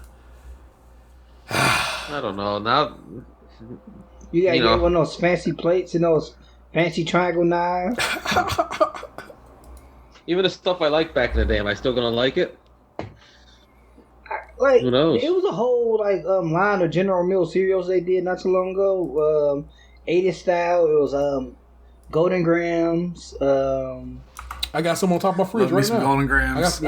Love me some Golden Grams. Yeah. But they didn't like all the new the old school taste. I didn't feel like they taste better. Like them Golden Grams, I got them, and I don't know. But they weren't meant to taste better. I think it was just meant to, evoke a feeling. So, Golden Grams tastes fine to me. I still fuck with Golden Grams. Like I said, again, it's a box on top of my fridge. This variant said I could walk to the other room and come through with some Golden Grams if I need to.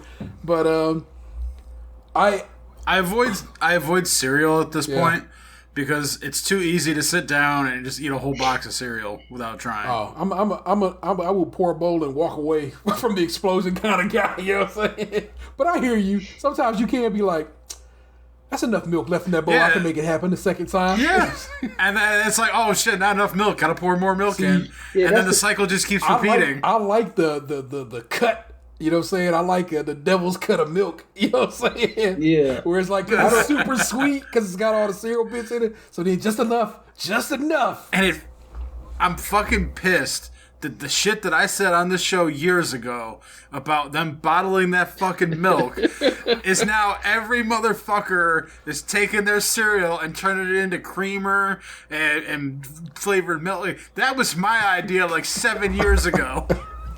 You just saw the future. You gotta follow your heart. That's all that was. You knew what it was. Yeah. What was you gonna do to bring the cereal milk game to fruition? I know. Like, even if I tweeted at them, they would have just taken it and not given me any credit. Yeah. I know how the white man acts. Yeah, I mean, you need the cereal's permission to use their flavor in your milk. It's like my dream of a Raging Bull musical.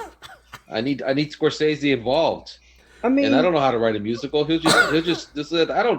What do I need you for? You gave me the idea. And they'll toss me aside like trash. Yeah, but it's like Chappelle said in that like 18-minute thing he put out a couple weeks back, and it's like, well, what if I just take it? Yeah, like just do like what everybody else do. You could have made the cereal and named it something else, like Fruity Pebble, Fruity Go-Go's. Oh yeah, that's true. You can still do it. What's Frosted Flakes? A thesaurus. Oh, they're already called Frosty. What's it called? A synonym for pebble. Fruity Boulders. Oh, that's Fruity Small Rocks. Something like that. You went to college. You went to postgraduate school. What the fuck, man? Fruity Small Rocks? That's all you have for me, man? Come on. But I see, hold on. So you got to change both of them, right? You can be, what's another word for Fruity? You get a walk on Fruity because Fruity is an actual, whatever. Yeah, but together you're skirting the line. You're better off going with Fruitiful chips. No, we got to go bigger. Fruity Boulders. All right, boulders of fruit. Here we have some options here: earth, gravel, lava, metal, rubble, slab. I kind of like slab. Bedrock, boulder. Oh, you got to use bedrock because they'll know exactly like fruity bedrocks. Cobblestone, crag, crust, lodge, mass, mineral, or I like that one. Promontory, Promontory, quarry, reef, shelf, slag with a G, not slab. I kind of like slab. Fruit slab. Slab is one whole thing though. It's not little pieces. Yeah, it also makes you think of crack. So that's how I really want to do that one. Fruity bedrock. I like Fruity Bedrock. Or bedrock. Or you could just bedrock. You can straight up do bedrock pebbles. Yeah, I kind of fuck with it. Okay. Pellet is also a word. Fruity pellet. Could we just go with fruit pebbles? Shot. Fruit O pebbles. Oh man. Fruity O pebbles. Fruity gems. That's already a cereal. Oh, say word. Is it? Yeah. Is it what it is though? I think so. Fruit. All right. Well, since Tyrell questioned my intelligence, I didn't question your intelligence. I question your choice of words. Don't try to fucking make this worse than it was, sir. I'm about to rattle off a bunch of cereals. I think I could do better. Okay. All right. Cinnamon bread crackle. Yeah. All right. Apple jerks. Fruit Hoops, Fortunate Charms, Frosty Flicks. What else do you want to make a cereal milk of? I'll help you out. I like the charms. I can fuck with that, man. Okay, what about Captain Crunch? Okay, so basically what we're doing is trying to make milk out of all this, and of course, Captain Horatio Magellan Crunch. The fucking, I would think I don't know. The one that Magellan always made me, the one that initially gave me this idea was Cocoa Pebbles. Yeah, that delicious. Because the way the cocoa from those pebbles hit that milk, it was like, it wasn't chocolate milk, but it wasn't regular milk either. It was like some sort of like interracial baby of milk. Interracial baby of milk. Is your podcast title? There you go. Well, obviously that would be Choco Rocks. Oh my god. Unless Choco Rocks is already a thing. I think Choco Rock is already a real kid's name. Yeah, I think that is actually. Yeah, Choco Rocks are a thing.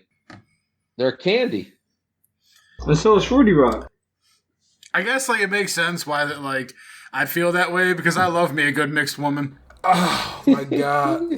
All right, then. Yeah, that's part of why like what like to this day why I'm irritated. Like not just because it's a human rights issue, but like I needed more interracial couples prior to my generation to make more women, so I had more options. The fucking hatred is cut into my dating life. Oh my goodness gracious. Damn. Choco Stones? This dog just licked my glasses. What is that? So you got new glasses already? Yeah, the frame came in today, so I had to go a whole week without glasses. 2020 decided to take my glasses with it, and I was doing just what I'm about to do now, and I was wiping them off, and them bitches just split right down the goddamn middle. And when I took them in today, because they texted me to say they had gotten the frames in. When I took her the glasses and I handed them to her, she's like, "Oh my!" I was like, "I know, 2020 really wrapped up like a real 2020, didn't it?" So yeah, they get. I very rarely see you without glasses. It's a little odd. Yeah. This is just me. I've been wearing them since I think my second time in the 4th grade. Yeah, that is how that mathed out. So it's very rarely I don't have glasses on. And you only failed the 4th grade because you couldn't see, right? Correct. So I from the day they broke, because you know what I'm saying, under the recognition of Gabe, I was like, hey, let me get my prescription. So hopefully I can just hit up, a Zini and or a local 1 hour spot to get my glasses. They kept trying to email me my prescription. It would not come through. Then they finally get me an email comes through. I open it and it's for somebody else. It's somebody else's prescription. And at that point they had closed the office and they weren't going to be back in until after the new year. So I called them Monday, and I'm like, no, I left a message on New Year's Eve, and they never called me back. I was hoping they would just call me back at the start of business Monday. So I finally just text them, because I can text. They have a service where you can text them. I'm like, this is who I am. This is my name. This is how it is spelled, because it wasn't even spelled right. This is my address. I would suggest you look up my prescription by these codas, because you'll probably find it that way. And 2 more times they sent me the wrong goddamn script for the same dude. And I'm like, so finally I just said, could you print me a hard copy? I will come and get it. And they said, that's fine, no worries. I wonder if that falls in the line of like a HIPAA violation. It is outright a HIPAA violation. But then I got an email. So the 3rd time I got the email with the wrong script, I hit them back, was like, this is not me. This is not how my name is spelled. Blah, blah, blah. And then an email shows up, and it literally has the date of my last visit, which was 8/25, and my name properly spelled. I'm like, that is my script. And so I did end up ordering a pair for Zini. They're not here yet. And I was just like, it'll be a race. Who's gonna get here first? The replacement frames, which are now upon my face, and or the ones I ordered from Zini, which look very similar to these, at least via the photo. And the ones from Zini started getting, they give you step by step as they prepare your glasses. Today it got into we're making your glasses right now. So I'm like, cool. So they'll be here. So I'll have a backup pair. Plus, I like Zene's glasses. I had a pair of Zene's sunglasses that I fucked with, but when that little fucker broke into my car and took everything out my glove box, he took my sunglasses. So, but there you go. There, my glasses broke. I got new ones. Keep moving.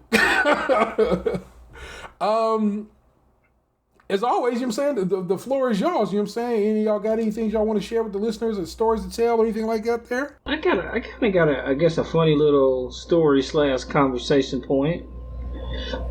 So, I was driving in my car the other day and listening to some music on my phone and, just listening to some stuff, and Lizzo came on. Because I bought my girlfriend the album, and what's the one Lizzo hit, "Truth Hurts" or something like that? Is that the one that's like "I'm 100% that bitch" or something like that? So that song came on, and I'm listening to it. I'm like, damn, this song is pretty fucking good. And I like probably the first time I had ever listened to it beginning to end. Of course, I have heard it like on various commercials and stuff like that. Like, damn, this song is good. And I started like, when you on the freeway, music hit different. Like, when you just, going down the street about to, you just going to the post office or something like that, songs ain't the same. But when you on 90 going 76, like, or 76 going 90. Yeah. Music just hit different. I'm like, this song is actually good. Like, and I'm like, no wonder women was like really, playing this song over the summer. Like, what other women anthems do y'all fuck with? I just discovered a new to me song by I just sent to Gabe. Who is that, Gabe? Shit. Let me check my text history. Well, while he's doing that, I'll hit you with Beyonce's "To the Left, to the Left." Everything you own in a box to the left. Rhapsody. The song is Rhapsody. The name I can't pronounce. Rhapsody is the artist, and the song is basically a remake of Liquid Swords. She had the Jizza and D'Angelo come through, and I saw a video of it on what's her name? I Still Love Her's IG the other day, and she was discussing how she got both D'Angelo and the Jizza on that track, and how ladies be hitting her up talking about how hard it hit and how dope it is and how good a song it is. And so I was like, what? You got a song with the Jizza and D'Angelo on me? Go find this motherfucker. And that shit do. It do damn well. I was very impressed. You know what I'm saying? So that's a ladies song, if you will, I will second that I just recently discovered that I thought was like, yo, that is the damn thing. And I respect the fuck out of Rhapsody. I'm not that I don't respect Lizzo or nothing like that there, but you know what I'm saying? It's like, yo, that's doing the damn thing. Megan Thee Stallion's Tiny Desk concert, which she did with Phony People. So Phony People was her band, and Megan just going off is real good, man. Like, that whole performance is amazing. So if y'all don't fucking Megan Thee Stallion, I mean, y'all fucking Megan Thee Stallion, y'all probably, you know what I'm saying? But you the listeners, you fucking Megan Thee Stallion. But if you don't fucking Megan, you should probably give Megan a listen, because she is very talented and just gorgeous. Like, you know what I'm saying? You ever see somebody you like, how are you that beautiful? Like, that's uncomfortably lovely. You know what I'm saying? It's like, I'm supposed to shade your eyes, you know what I'm saying? Because you might turn to stone or something. So yeah, you know what I'm saying? I fuck with you know what I'm saying? I always dug lady MCs. Lady MCs have been a part of hip hop. You know, we just talking about the rap portion of the program for forever, man. You know what I'm saying? It's like, I would tell you right now, like, I know we all probably fuck with Missy, but go back and give Missy a listen with some lyricist ears. Man, Missy was spitting fucking hot ass fucking fire, and I don't think a lot of people realized it. You know what I'm saying? How truly gifted she is on the mic. You know what I'm saying? So I really enjoyed Work It. I Can't Stand the Rain is a classic, partially because of the trash bags. But I remember, like, everybody loved that song, but the single after that, where her and Lil' Kim Sock It To Me, is still my favorite. I have almost all Missy albums. Yes, they all came from the record exchange, but I love me some Missy. Man, Lil' Kim's the Jump Off was another good girl anthem. That first Little Kim album is so great. Yeah. Drugs by Little Kim. If we still play outro music on this, I would definitely like Drugs is like one of my favorite top 20 songs of all time. Like what about like Foxy Brown's Il Na Na? I didn't like she had Foxy a Brown. lot of A lot of people like Foxy Brown, and I just did not. I was a little, because you chose one or the other a lot of times, and I was a little Kim. I roll with Lil Kim. Queen bitch is my fucking shit. Yeah, it really did feel like Deep Impact or Armageddon. I mean, I kind of feel like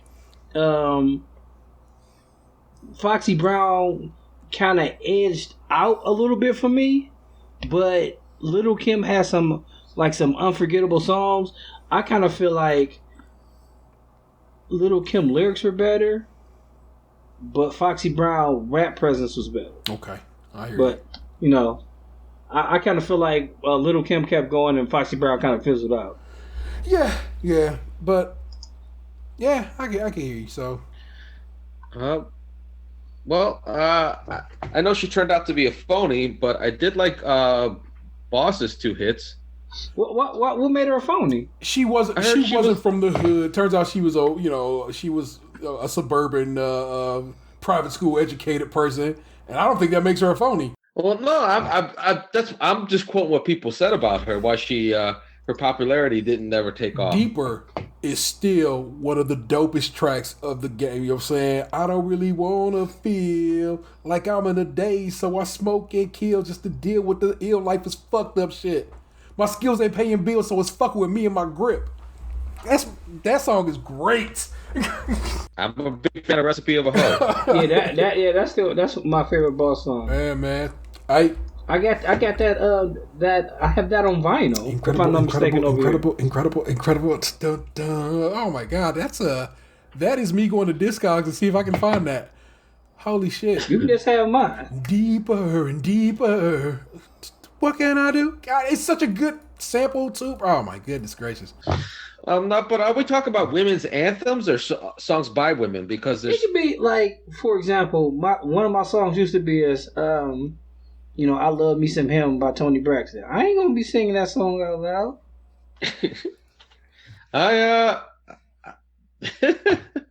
I will say this. I'm securing my masculinity. I could say I enjoy It's Raining Men. That is a good song. It's raining men. That song slaps. I don't know. Yeah, like I don't like. I'm secure enough in who I am as a person, and like I feel like I'm generally open enough to being goofy that like I can enjoy that song without feeling like I'm like not less of a man, you know? Oh yeah. And the video for it's fucking crazy. Oh yeah. Now, were all their I don't know any other Weather Girls songs. Were all their songs weather themed? I don't know. I know that one lady was in that TV show Amen. She played one of the ladies in the choir. Oh really? Yeah. She was in a bunch of stuff. She played the mama on on the Anthony Anderson show or something like that later on. Anthony Anderson has had an amazing career, man. You know, it's fucking like amazing how he's just like hung around doing all kinds of shit over like the last like 20 years that I've like known of him, maybe even a little bit longer. It's just banger after it's just hit after hit after hit. Like I watched what the fuck is that guy's name? The Bert Kreischer Cabin Show on Netflix, and Anthony Anderson was in one of the episodes.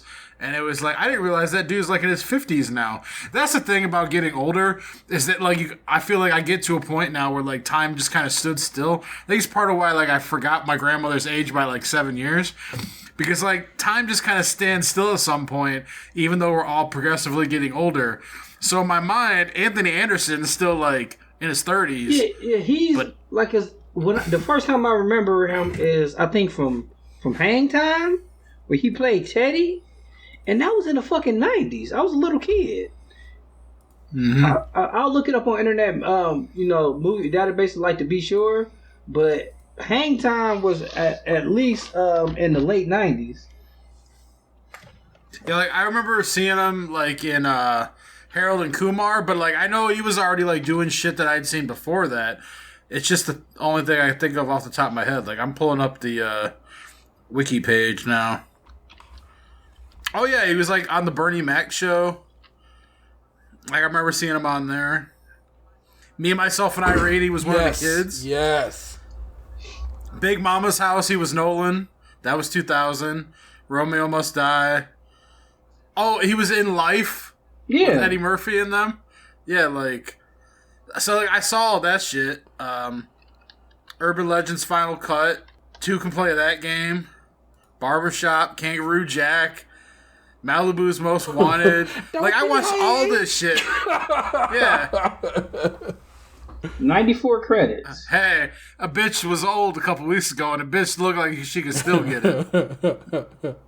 I watched that video, no lie, probably like 30 times. So he started in 1991. Hang time was between 1996 and 1997. Dude, I'm going through Anthony Anderson's filmography on Wikipedia right now, and I saw so many fucking Anthony Anderson movies from 1999 to like 2007.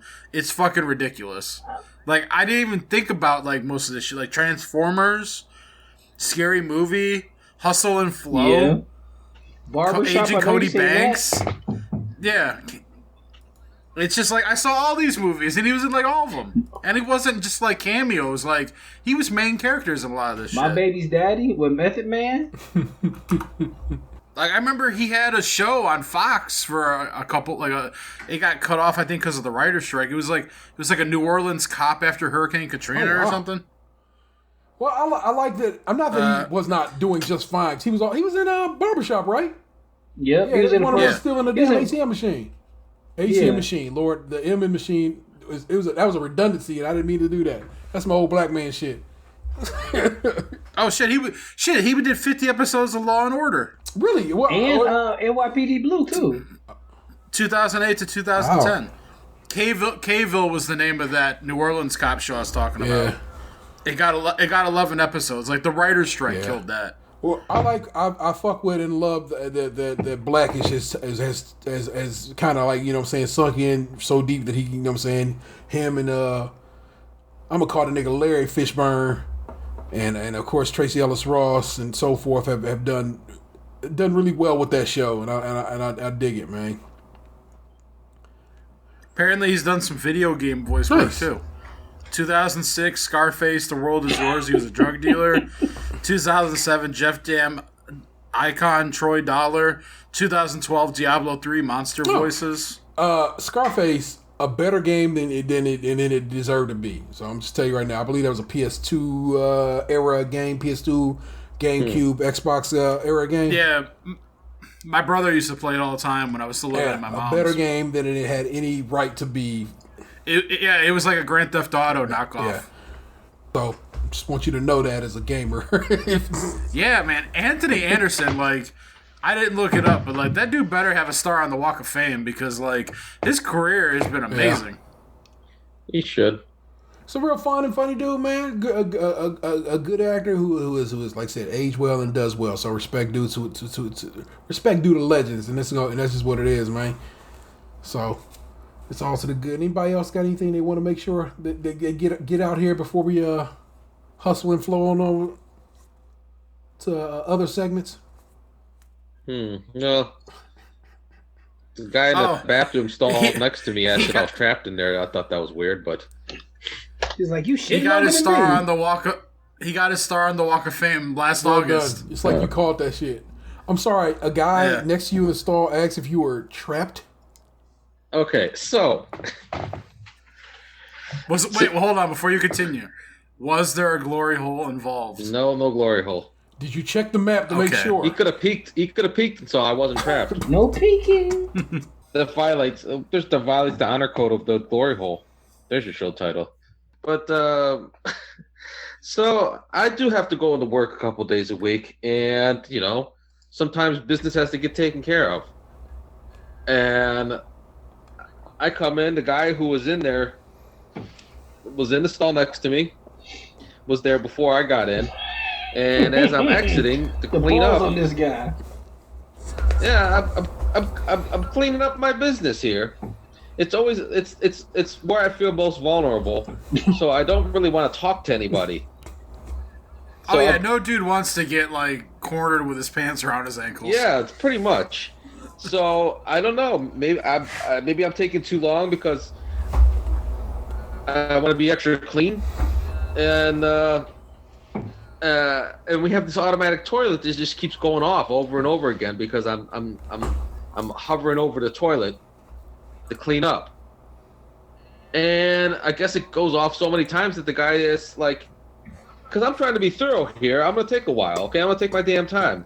It's my asshole. I'll take as much time as I want. It's my And the guy- asshole. I take much time as I want. You would try to if it was a boo-boo. Sometimes the rim gets a little sensitive and you start to like it and it feels naughty, so you go a little longer. You say you're cleaning, but you're really just kind of into it. Freudian would but- definitely say that Gabriel was potty trained too early. Because he is retentive. Yeah, and he asked me like, "Hey, are you trapped in there?" And I'm like, "No," but I don't want to. There's other things I want to say to this man, but I don't want to extend the conversation. I want to say like, "My man, mind your own business," and like, don't be talking to me while I'm here. I'm vulnerable. You should have wrapped your shoes in toilet paper and said, "Fuck off."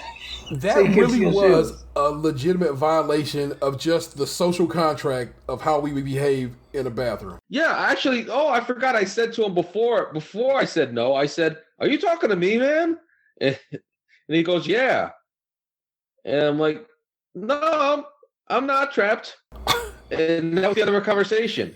But okay, Thank God. I didn't want the conversation to go off any further than that. But like, maybe that dude felt threatened because look at it like this: you're wiping, so you're a couple inches away from the toilet, and he probably like you just standing there, the toilet keep on going off. You taking a few minutes, like, is this motherfucker jacking off in here?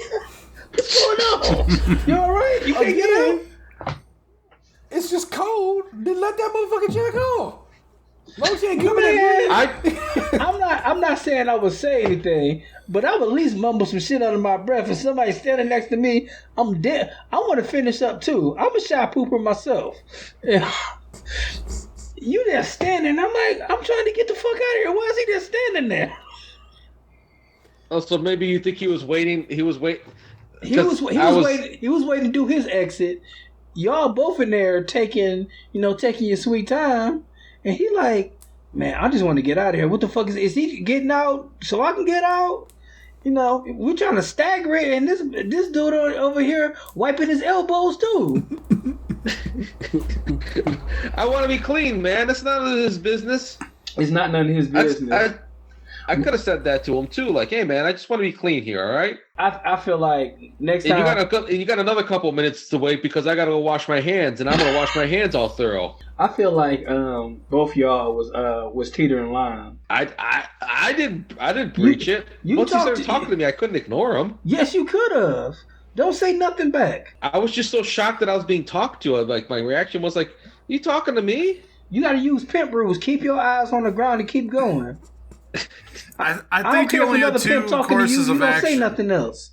You my bitch. You either had to escalate the situation or you had to stay in there longer on purpose. How do I escalate the situation? I'm curious. Just reply, be like, "Oh man, I got shit under my fingernails. It's taking me a really long time to get it out."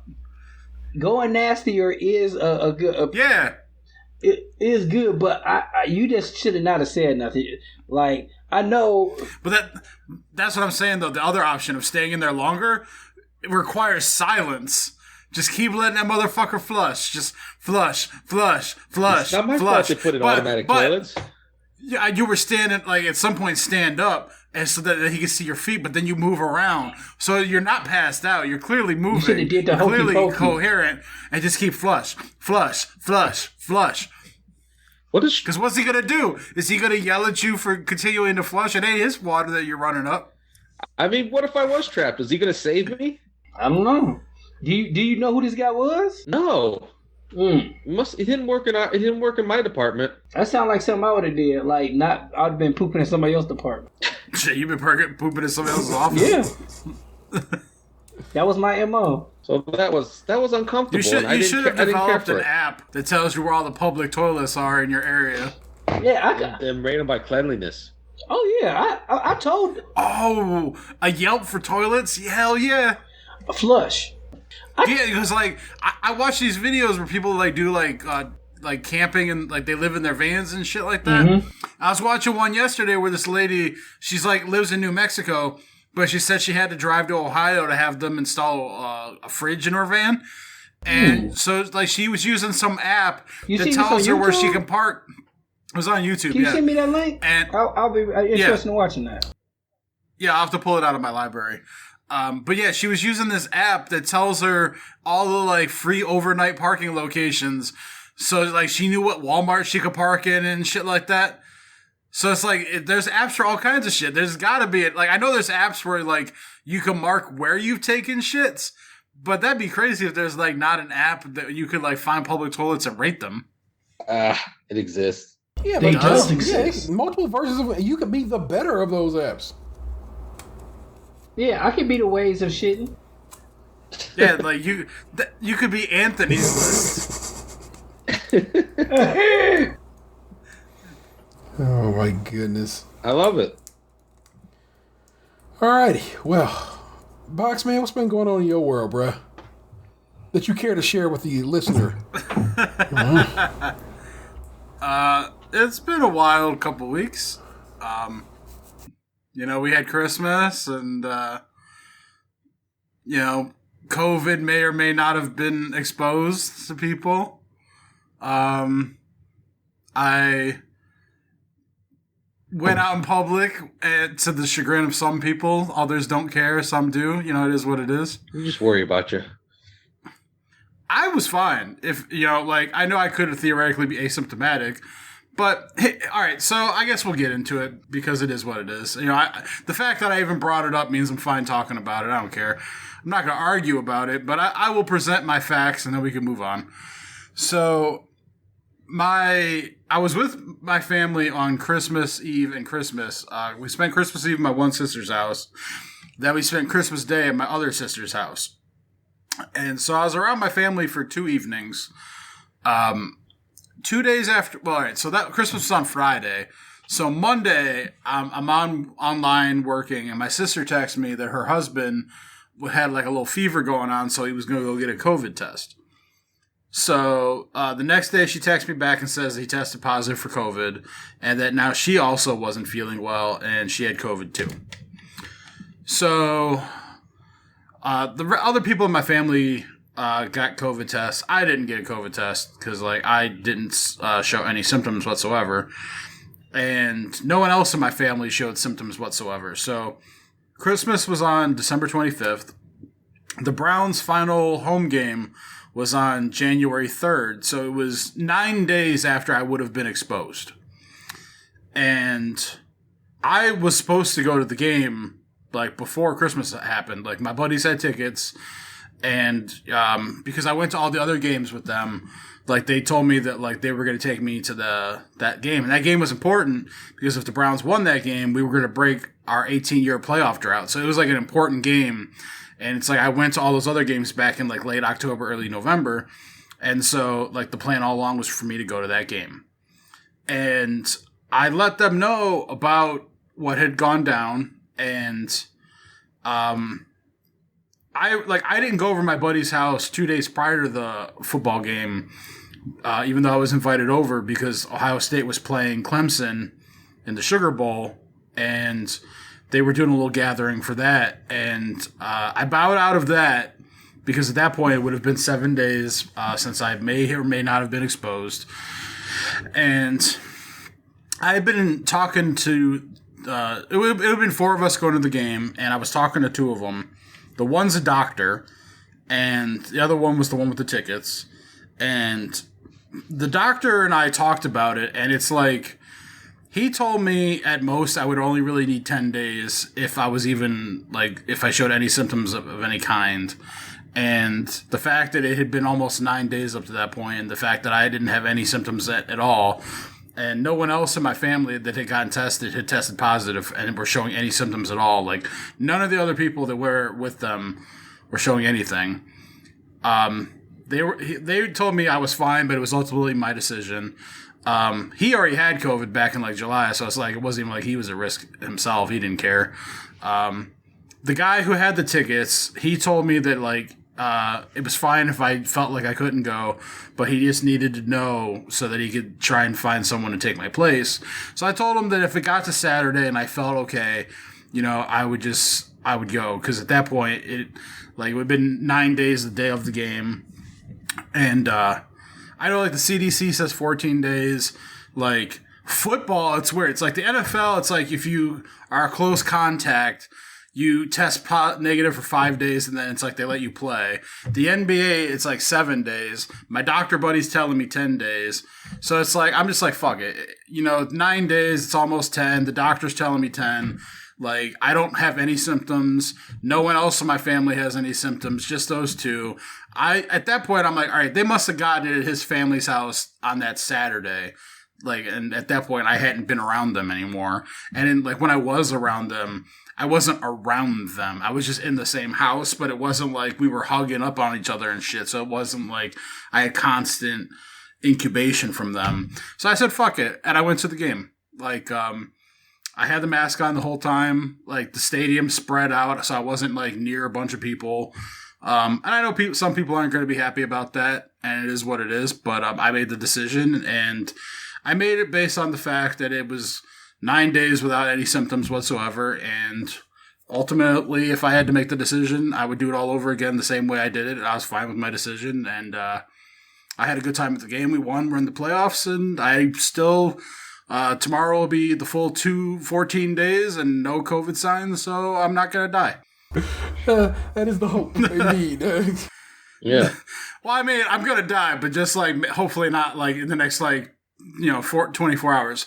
Now, however, on a personal note, my grandmother is in the hospital right now. She has cancer, pneumonia, COVID, intestinal bleeding, and a urinary tract infection, and tomorrow is her 93rd birthday.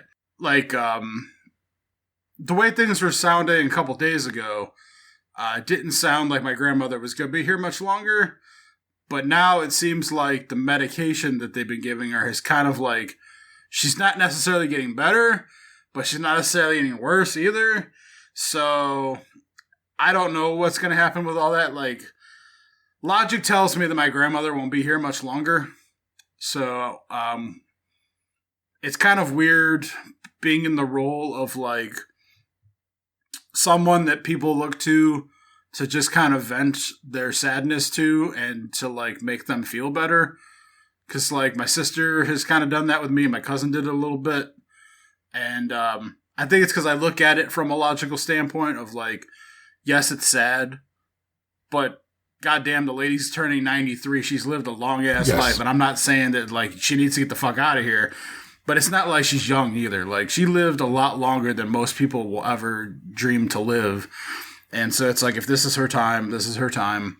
And I told my family, like, if this is her time, because I said it in a group chat too with like my other sister and my stepmom. And I'm like, you know, if this is grandma's time, you know, we'll mourn her as a family. We'll bake a sugarless pumpkin pie in her honor. Because, you know, that was like her thing. She fucked that up once and it became a lifelong story.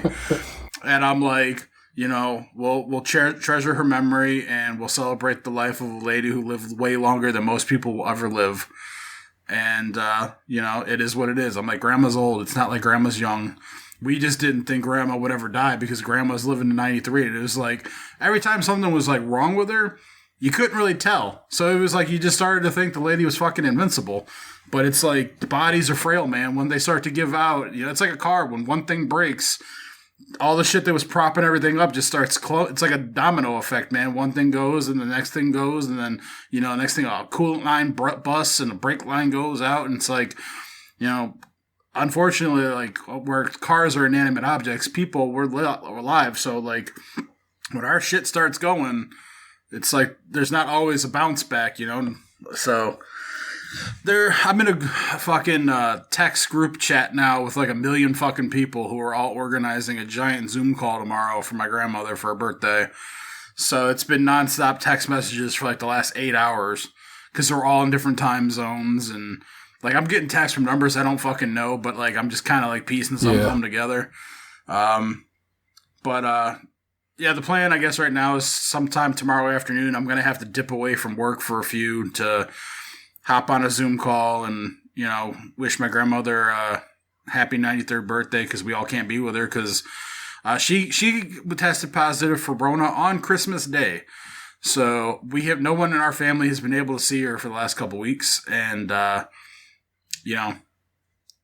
like I said, I've told everybody that, like, I don't know how much longer she'll be here, but it's not like they've told us that she's definitely going to, like, pass in the next couple of days, but it's just like, logically speaking, look at the laundry list of things that are going wrong right now. I can't imagine my grandmother going to be here that much longer. So I just have to enjoy the moments we have left, and I'll cry like a bitch if we have a funeral. Like, I don't even know what'll fucking go on with any of that. Like, I'm not in the initial news tier. I'm in the trickle-down news tier. So I find out everything after the fact. And so, I'll do whatever's needed of me. And, I'm sure I'll have a moment where my tears will come out. Like, I won't cry initially. I'm sure. I know I'll be sad, but it'll be internalized until the proper moment. And I'll do my once, maybe twice, and then life will go on. Yeah. And that is indeed the way. When my aunt Dot passed, when you drove me down to Tennessee, she was 80 and had 2 different cancers herself. And I was super sad about it, but it wasn't until I got to that funeral and was amongst it all that I really was just like, all right, well, here it is. I am bawling like a baby at this point. So I hear you, man. It's like you feel strong until you see other people that you love in your life hurt. Yeah. That's one of the worst part of funerals. Is like you've been dealing with it in your own way, but seeing somebody else that you love hurts too, and that's one of the worst part about funerals. I think for me, it's kind of like a sad goodbye. Like, it's like I told you guys in the text messages when I was like letting you know the other day. It's like at this point, I'm not worried about me being sad. It's more about her being in pain because I know like she's going through it right now, and it's like if I don't know her true feelings, 'cause I haven't asked her directly, but I'm just inferring based on some of the stuff that's been told to me that it's like I kind of feel like she's a woman of religion. So I imagine she probably believes that there's like an afterlife, and when she's done here, she's gonna go someplace else and whatnot. So she's probably has some sort of comfort in her passing when that time comes, and so I feel like she's in such misery from the pain now that like if there would be some relief for her in passing, rather than just straight fear in passing. So, when that time comes, it's like, I'm not going to be I'll be sad that my grandmother's gone, but I'll be more relieved for her that she won't be in pain anymore. Yeah. And we hope they're managing her pain accordingly and doing right by her. You know what I'm saying? Fucking all these damn nursing homes that just, I don't know what they could do to stop COVID, but I wish they could have did more, because it's like she already had a fucking stacked deck. Why you gonna throw COVID on top of it? You know what I'm saying? It's like, what the fuck was y'all doing at that nursing home to not keep her safe from that? Makes me upset. But like the pneumonia came after the COVID. Apparently it's like because like the cancer she's had for about a year now.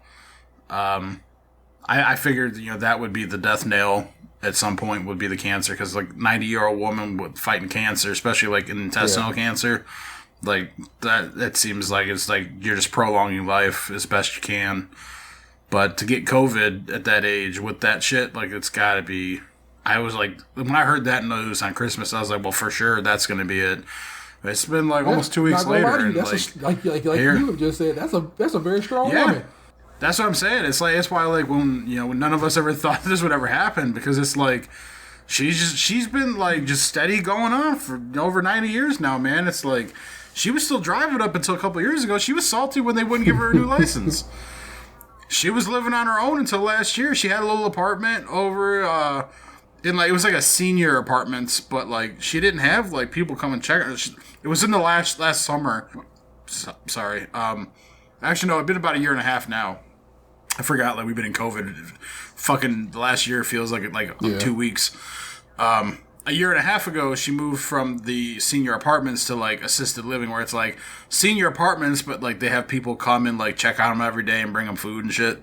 So it's like she was living alone, but like wasn't really alone. But before that, man, she would have still been 90 and she fucking living on her own, you know? Like my cousin would be there all the time, and like my uncle came in from out of town because he like the one that lives on the boat, and he was staying with her for a bit. But for all intents and purposes, she like had her own apartment. Well, we wish her well, and hope she is as healthy and strong as she can be for as long as she can be.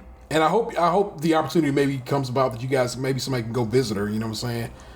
Like 2 weeks post COVID, I don't know. Hopefully, you know what I'm saying. Maybe somebody can get in there and actually just show love. But I'm glad you get to do a Zoom call. I don't know if you've done it. Well, you've done some Zoom like trivia and all other shit. You know what it is. But those Zoom birthday parties, not bad. I mean, we're out literally on Zoom right now. I'm familiar with the app. But we did a Zoom birthday party for my mother's birthday last year, and it was actually ended up being very fun. I got to see a bunch of my relatives and stuff. It's just nice. It just really was nice, man. It's good for the people that like to talk and don't worry about talking over everybody else. It's fucking torture for people like me who, when I get on a Zoom call with like 10 other windows, and I feel like I can't talk because every time I start to talk, another window talks. So then I just stop talking and I don't start again. I was listening to a podcast the other day. Paul F. Tompkins was the guest on the show, and he just said, I'm just going to go. He just kept talking. He goes, look, at this point, we all have to accept that we're all on some weird-ass delay, and somebody has to just step up and be the one who's going to keep the conversation going, and that's what I'm going to do. Mm-hmm. And this is the reality of it is. You know what I'm saying? We're all on these weird-ass delays and stuff and so forth. Sometimes you just got to accept it and just roll over somebody. Well, like, when I was on the Zoom trivia stuff that my buddy would throw together at the beginning of quarantine, it's not necessarily that it was delays. It's just there's certain types of people that just love to talk, and they don't think about the fact that, like, we're not, like, standing next to each other. So it's like it's like their wife would be next to them or the husband or whatever. So they think, okay, it's just me and my husband and then the person who was saying the questions, so I can just start talking. Not thinking about the other 7, 8, 9, 10 windows that are around them. So it's like everyone just starts talking because their instinct is to just start saying shit. And, like, some people just love to talk, whereas some of us are just like, oh, fuck. That's why I stopped logging into the trivias after a while, because, like, I got tired of I like, the last 2 that I did with mute on. Because I'm like, well, what's the fucking point of me having it unmuted if I can't talk anyway? So, like, I just turned mute on, and then I just stopped showing up altogether. Oh, okay.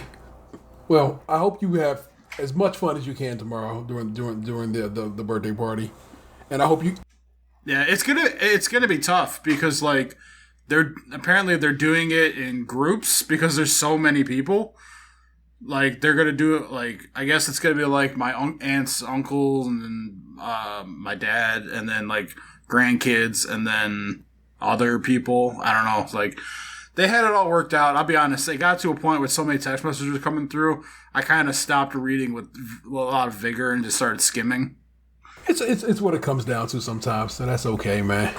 Well, then, thank you all, as always, for sharing your tales with both the listeners, of course, but with me, because I like it, and it's dope to hear y'all stories. Plus, we haven't done this in some time, so we actually took a pretty decent break, but it was kind of necessary in the way, and plus the way the holidays fell. It just became like, all right, we'll take some weeks. We haven't in any actual in all 7 going on 8 years. Yes, mathematically that makes sense, right? Going on 8. Have not actually ever taken time off. We just normally don't. We normally just keep it rolling. But I feel like we've built up enough credibility with people who listen to the show that they can understand that in a pandemic with 2 holidays back to back, they can cut us some fucking slack. And like I said, I just had to make the executive call to be like, all right, let's not do this for a couple of weeks because I don't think we can do it for a couple of weeks. So cool, we're gonna take a couple of days and just relax. And it actually has been nice. And of course, we come back, form this bitch like Voltron to do the goddamn thing. But it's about that time. I know it's a favorite of our listeners because my man Chalfie hit me up recently. Was like, hey man, you mind if I read Am I the Asshole on my show? I know that's your bit. And I go, nah, no worries at all. And I slid him an Am I the Asshole for him to do on his show, Cadillac on Mars. You should be listening. And just like it does on our show, it really does bring out a good bit of conversation. So the guest and he had on his show were like, oh shit, I sent him a good one. You know what I'm saying? I gave him a nice little banger. The one about the beetle, the guy who was dressing like a roach. Yeah, the throwing out the couch one. That's the one I sent my mans. And if you listen to his latest episode, they have a real fun discussion about that. Like I said, it's been a little bit since we did this. I have a decent little collection of these.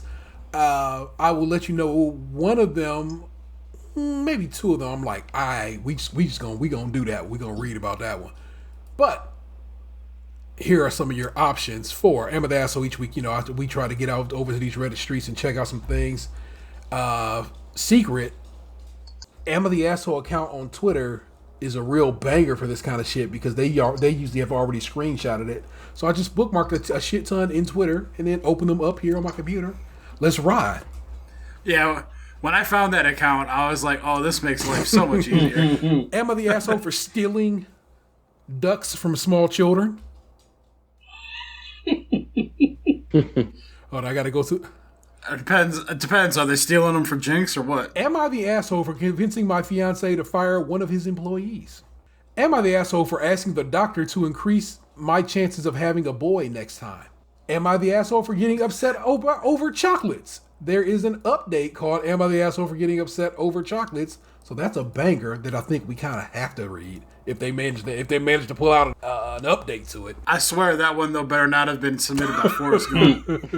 Am I the asshole for missing my carpool ride by 36 seconds? Am I the asshole for arguing with the nurse about filling out the birth certificate? I'm gonna tell you right now, that birth certificate one is a bit of a journey. That one actually ended up having read, so it does not follow the normal. Like I didn't read it. Would you recommend it? Because it was the only one so far that it would like really got my like, is this like a illegitimate baby situation or? Oh, it's kind of a banger, but I don't know why I would say that is the case. So I mean, like I said, I can definitely give you that one. I kind of want to read the chocolate one only because it has an update, and I'm like, what the hell happened there that made you then say, okay, update? Mm-hmm. Like, what happened there? The ducks children thing, I don't know. That seemed just funny to me, and convincing somebody to fire somebody, that just seemed weird. Also, and I said some of these have been deleted, but of course, like I said, we got the evidence. We keep them screenshots. We keep them receipts, people. You know how we roll. Increasing chances of having a boy. I don't know what to do with that. Like, I mean, like my mother wanted a girl for the longest time, so it's like that shit's common, you know. You don't even have to read the story on that one. Not an asshole. Oh, Reddit seems to think that person is an outright asshole, and I don't know why. So, I mean, if you want to discover that, we can run down that one. Like I could tell you, like, my mom has 4 boys by 3 different men, and all she ever wanted was a girl. So, I can tell you she has 4 disappointments walking around. All right, just for the fuck of it, I'll read that one. It's actually kind of brief, and you can decide if you actually want to delve any further, or if you think that they're an asshole. I'm the asshole for asking the doctor how to increase chances of having a boy next time. That actually changed everything. I thought they actually were doing something. Fuck. Wasn't it like you had to like fuck standing up or something like that? Something about temperature and damn right. That's all kinds of things. But or eating lemons. Found out today at the ultrasound that my wife is pregnant with twin girls. I wasn't mad, but I was let down because we already have 2 daughters. And I said, come on. It was an accident. I only meant to say it in my head, but I guess I was so frustrated it came out of my mouth, and I said it out loud. But it was fine because everybody laughed. I asked the doctor how I could increase the chances of having a boy next time, and he recommended something called the Shettles method, but he said that it wasn't guaranteed, and I thanked him. Everybody was happy and laughing. Everything was fine. Soon as we get into the car, my wife turns into a whole different person and stops smiling and being happy. I can't remember her exact words, but I knew she was upset about the question I asked. I told her that I love our daughters, but I just wanted a boy and that there was nothing wrong with that. She hasn't spoken to me in a few hours. I don't really see what the problem is. I don't want too many replies. Please just like 10 if you read this and you see this. There's 10 comments already. Please don't add another one. Thank you. Edit. Okay, we passed 10. You can stop now. Thank you. Edit. You guys aren't listening. There are already 10 more. Edit. I asked the mods to lock comments. You can't comment anymore. I'm sorry. Person's an asshole for that. Taking just what they've given me here. I do not think this person's an asshole. I don't think they're an asshole either. Except they are kind of asshole for the locking the mod, having the mods lock the comments. Yeah, I don't know if that makes them an asshole either. That's just whatever. I don't think people who want like kids of a specific gender are an asshole as long as they can like love whatever kid they end up getting. Like, if you believe there's only two genders, you got a 50-50 shot. So it's like, I remember Anthony wanted boys, it's like, but if he got a girl, I'm sure he would have loved her just as much as he loves his sons. So it's like, I feel like some people just want like different experiences with like different kids, like that doesn't make him an asshole, but like demanding they only get 10 comments on their Reddit post, that kind of makes him an asshole. Yeah, a little bit, but like asking the doctor about that, that's not so bad. I think I think just some people are too stupid to like they think there's an actual way of making their odds better. Yeah, if you ask any black person about any situation, somebody, well, you can do this, baby. All you got to do is sleep with a fish under your pillow. Just rub some tussin on it. Yeah, rub some tussin on your dick. I mean, like if they went to like a fertility clinic, would it be like I don't know. I'm not hip to full on genetics, but I assume that like there could be a way of making sure an embryo is one way or the other, but I imagine that's very expensive, surely, and probably out of their most people's price range. So, in this case, like I would just say they were hopeful that there was an easy over the counter solution, but it is what it is. So, I'm going to read you just two comments from this because they made me chuckle. The first comment is from the the Asshole mod. Okay, everyone had fun. OP got 752 times as many comments as he asked for. He asked for 10. 752 times that. As you can imagine, the dog pile effect invites a lot of rule breaking, and at this point feels like we've left the bear trap out for you guys. Locked. So they locked that shit down. Not just because he asked, I'm certain. It's because... Come on, bro. But the first comment, which is highlighted and has a little sparkle running across it and all kinds of points was given to it. You're the asshole. Your wife is pregnant with 2 children, not even had them yet, still making them, and you've already moved on to asking about how to make sure the next one she carries is a boy. You should be ashamed of yourself. P.S. You don't get to decide how many people can comment on your post. Person was angry. Again, I don't think this person is an asshole. In even any way, shape, or form. I just don't. And that's cool if everybody wants to... if we're being honest, too, in this day and age, there's, like, a good chance that one of them girls, like, in a couple of years is going to decide to be a boy anyway.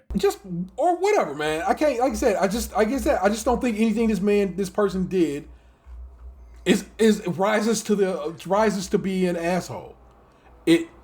All I'm saying is don't give up on your dreams. Just like with every day with dinner, it's like everybody don't want spaghetti in the house. Some people just want a sandwich. There's nothing wrong with enjoying your spaghetti, but saying, you know what, I would have rather had a sandwich. You don't got to be everything don't make you an asshole. All right, again, this one has already been deleted, but of course you just scroll down and you can get it. Am I the asshole for arguing with the nurse about filling out my kid's birth certificate? That's not the actual title, but I don't feel like... Oh, here. I guess I should give you the actual fucking title. Am I the asshole arguing with the nurse about filling my son's birth certificate? So that's the only addition to that. Like I said, this actually was like probably the first one I bookmarked when I was like, oh yeah, I got to start stacking these for our upcoming recording.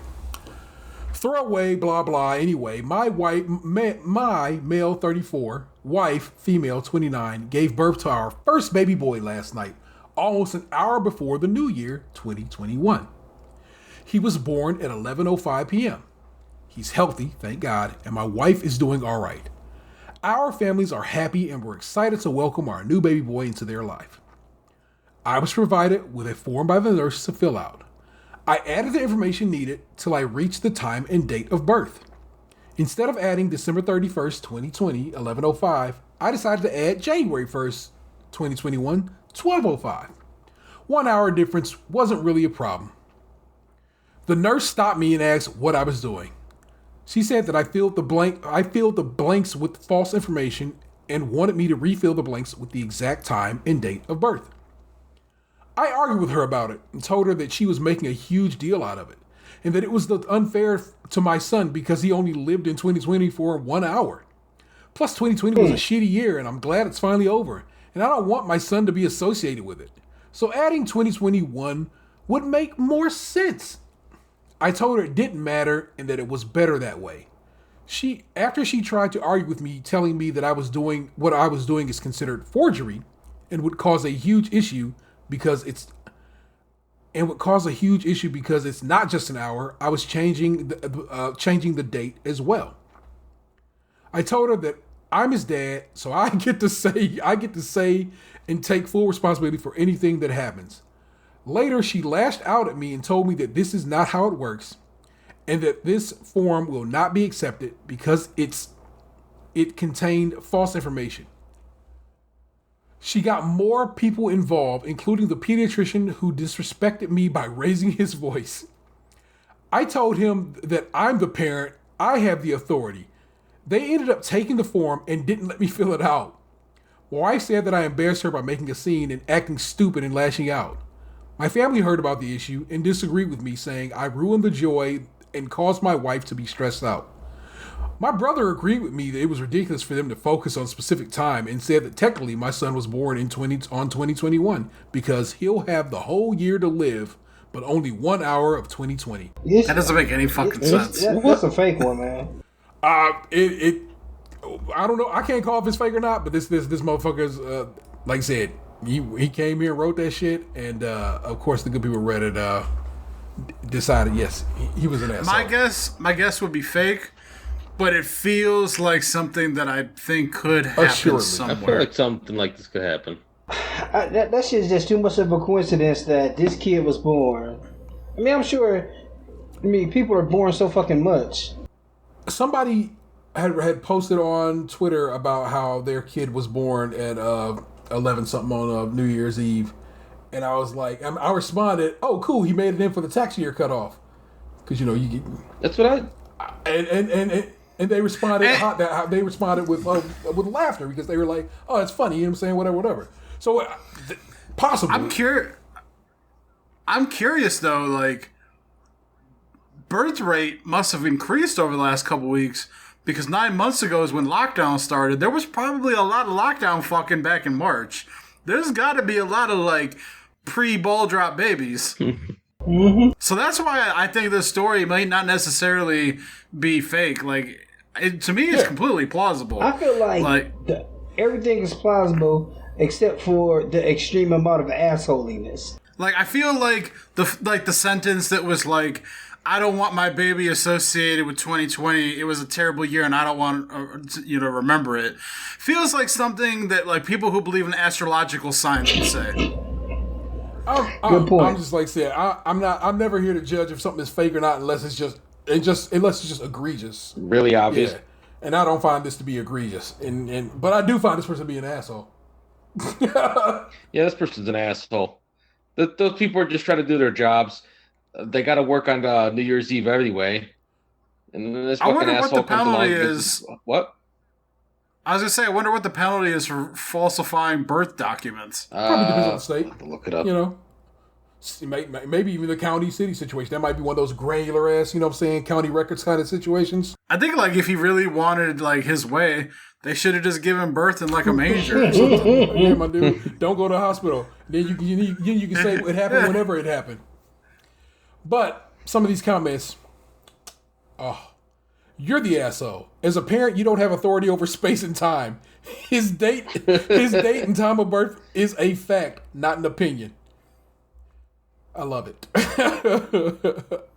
I asked my husband if he felt like a Time Lord now that he's a dad. He said, I changed the time and space continuum to make 2 hours of sleep feel like 6.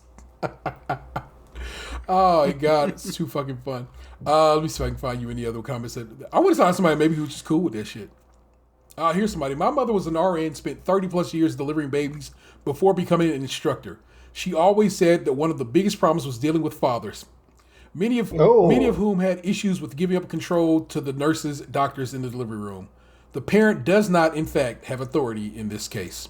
This person says, I'm an RN and we absolutely adore family members who know better than all of our education experiences taught us. We'd be absolutely lost without them. /S for sarcasm. Which I don't think was necessary. But I'm glad, we always talked about a need for a sarcasm font. This whole time, we could have been /S and shit. Let's see. I don't seem to find anybody who was just co-signing my man's misbehavior, so you're the asshole. See, this person, this would be me. You can always console yourself that you have an income tax deduction for 2020. This is a very important point. You mentioned you were struggling financially. Oh, I didn't know all that. I don't think you realize that the hospital staff really helped you and your family financially out here. First, you now have a dependent for the year tax-wise, but also if you live in the U.S. and have paid health insurance, it's a huge boon on many plans to have the baby in the same year as all the prenatal care. Many plans have a max per person per year. Delivering a baby tends to count as the mom unless the baby needs special care, procedures out of the ordinary once born, and giving birth, plus hospital stay for many sorts of plans auto hits your max. Again, this is not all insurance plans, but for me, having my baby in December versus January saved me thousands of dollars. How your baby is owed to, now also your baby is owed 2 stimulus checks by making it in the window. That's right. The stimulus checks are actually based on the number of dependents you had in 2020. And if your baby is born later, you can get money back, I think, with your tax return. This nurse and doctor saved you thousands of dollars in potentially 3 different ways. I respect it.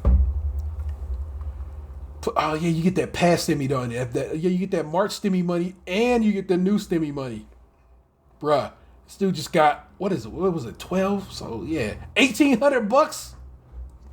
And he can write them off on his taxes? Trust. Man, somewhere right now, Sean Kemp is just stacking, though. No, he can't do head of household. That was the one, like I said, I saw that when I was like, that is bonkers. So we got, like I said, the ducks. We got the firing somebody. You wanted the chocolate. All right. I'm going to close these other ones. I just want to see what the hell went on with this. It's crazy. Am I the asshole for getting upset over chocolates? In my first trimester, I'm in my first trimester, so I'm craving lots of desserts.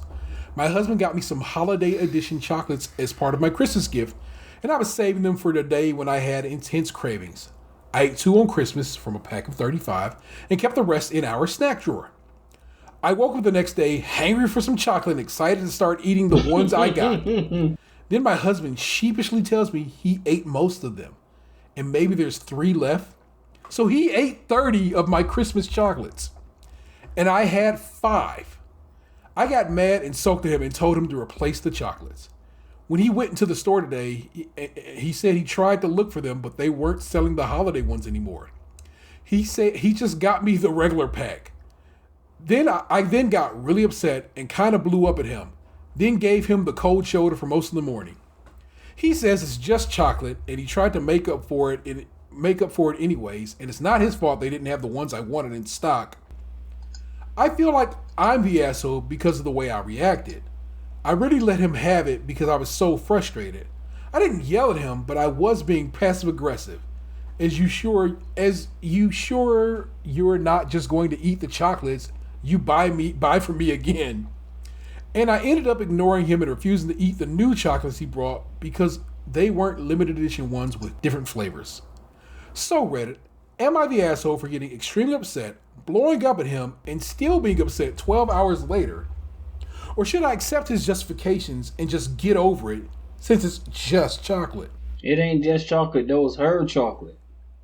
It was her chocolate. He bought it for her. That was a gift to her And this nigga ate And it was limited edition 30 holiday. pieces of goddamn chocolate. 30.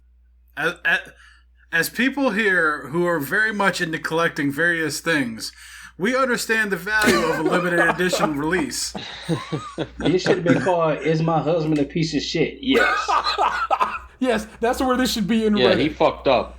Not the asshole. Your husband ate 30 of 35 chocolates that he specifically got for you, his pregnant, hormonal, chocolate-craving wife, and he thought that was fine. It's not his fault that they didn't have the holiday ones anymore, but it is his fucking fault that he ate your chocolate. He's absolutely the asshole here.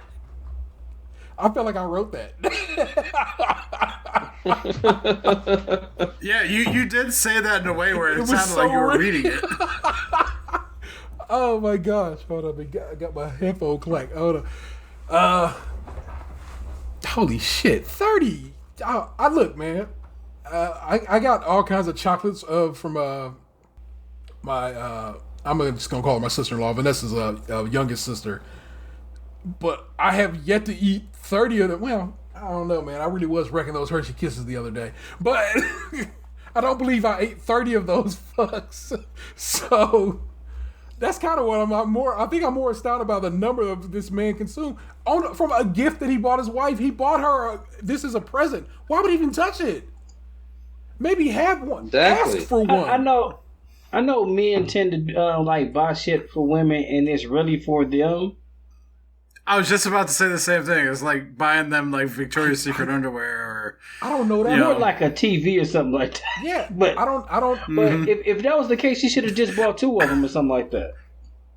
I got you this PS5. Now we can play together, baby. I swear. Holy shit! I won't be hanging out with Ronnie and them because I'll be in the house with you. I'm trying to see if there's anything that is like not the asshole. Everybody seems to think this person is not the asshole. Pretty much. Somebody did ask this question, and I kind of want to know: are things in a snack drawer typically considered community property?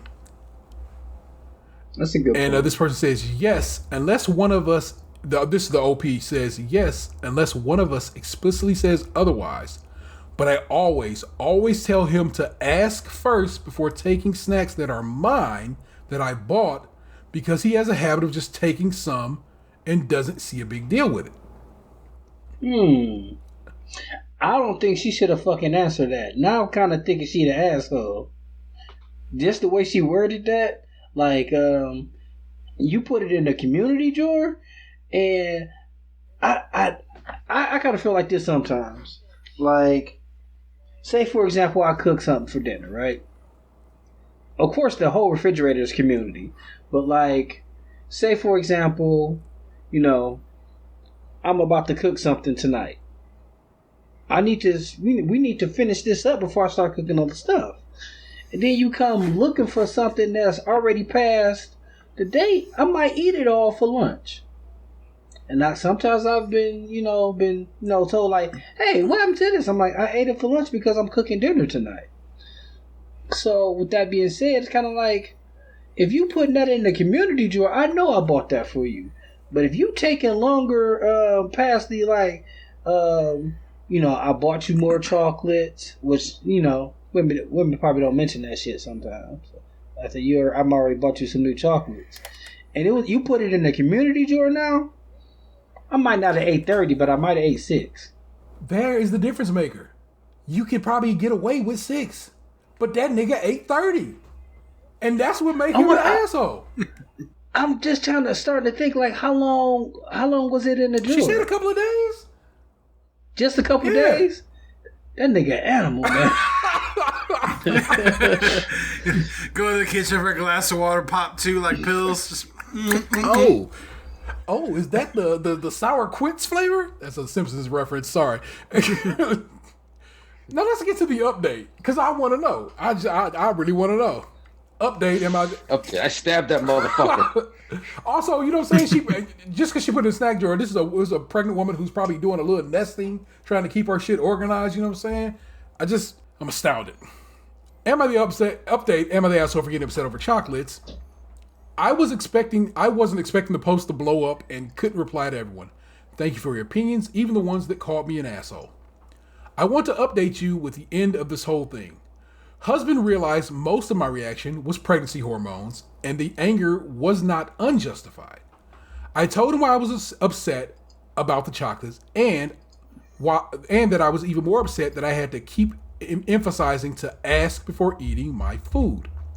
He understood and said he didn't mean to hurt my feelings. I genuinely believe he wasn't being malicious. And he had already ordered 2 packs of the holiday chocolates online. They're not chocolate bars, by the way. They were Merci chocolates. Y'all have seen these in the stores. Y'all know exactly what we're talking about. I bet you. So it would have been easier for him to eat 30 in a night. Oh my God. Because I know how he is. It's best for me to put the sticky note on my snacks moving forward. He has promised to always ask now. He's seen exactly how upset I can get over just some chocolates. But just in case, I'll do this. Not the best, since he shouldn't be taken without permission anyways, but it'll help avoid some pain. There were a lot of comments concerned about my husband's eating habits. I totally understand and am tracking the situation. Trigger warning for eating disorders. I used to have bulimia. The pregnancy has triggered a lot of that, which is also why it's harder for me to get a grip on my emotions. My husband is in the Army and has been upset at himself for the past year about his weight gain and how he is losing his physical strength compared to when he enlisted. I've been supporting him, but he does get hard on himself when it comes to junk food. He has a massive sweet tooth. He sees a nutritionist dietitian on base who is tracking his food intake and exercise. I do monitor what he does because he does do some worrying things like count calories. When I say highly restrictive, I mean he usually eats meat, veg, small carbs, and doesn't allow himself treats or other than fruits. Next, no, we're not getting a divorce. Sorry, Reddit. We are both assholes in our own right, but we talked it out. I know I have issues with my anger outside of being pregnant too, but I am seeing someone to get a better grip on things. Lastly, I don't appreciate when someone tells me that I will not be a good mother or tries to tell me how to parent. I got caught up in my emotions, yes, but that doesn't mean I'll be a bad mother. After posting that, I had an appointment and was told that I had a high chance of miscarrying again. So seeing those comments and some of those horrible messages I've gotten have hurt. Sure, stuff on Reddit is anonymous, but if you have nothing nice to say, just don't say it. That's really all. My husband isn't some selfish, gaslighting monster. He just made a stupid mistake and I reacted. He's making up for it. I'm past holding it against him. He's a good guy when he's not stealing chocolates.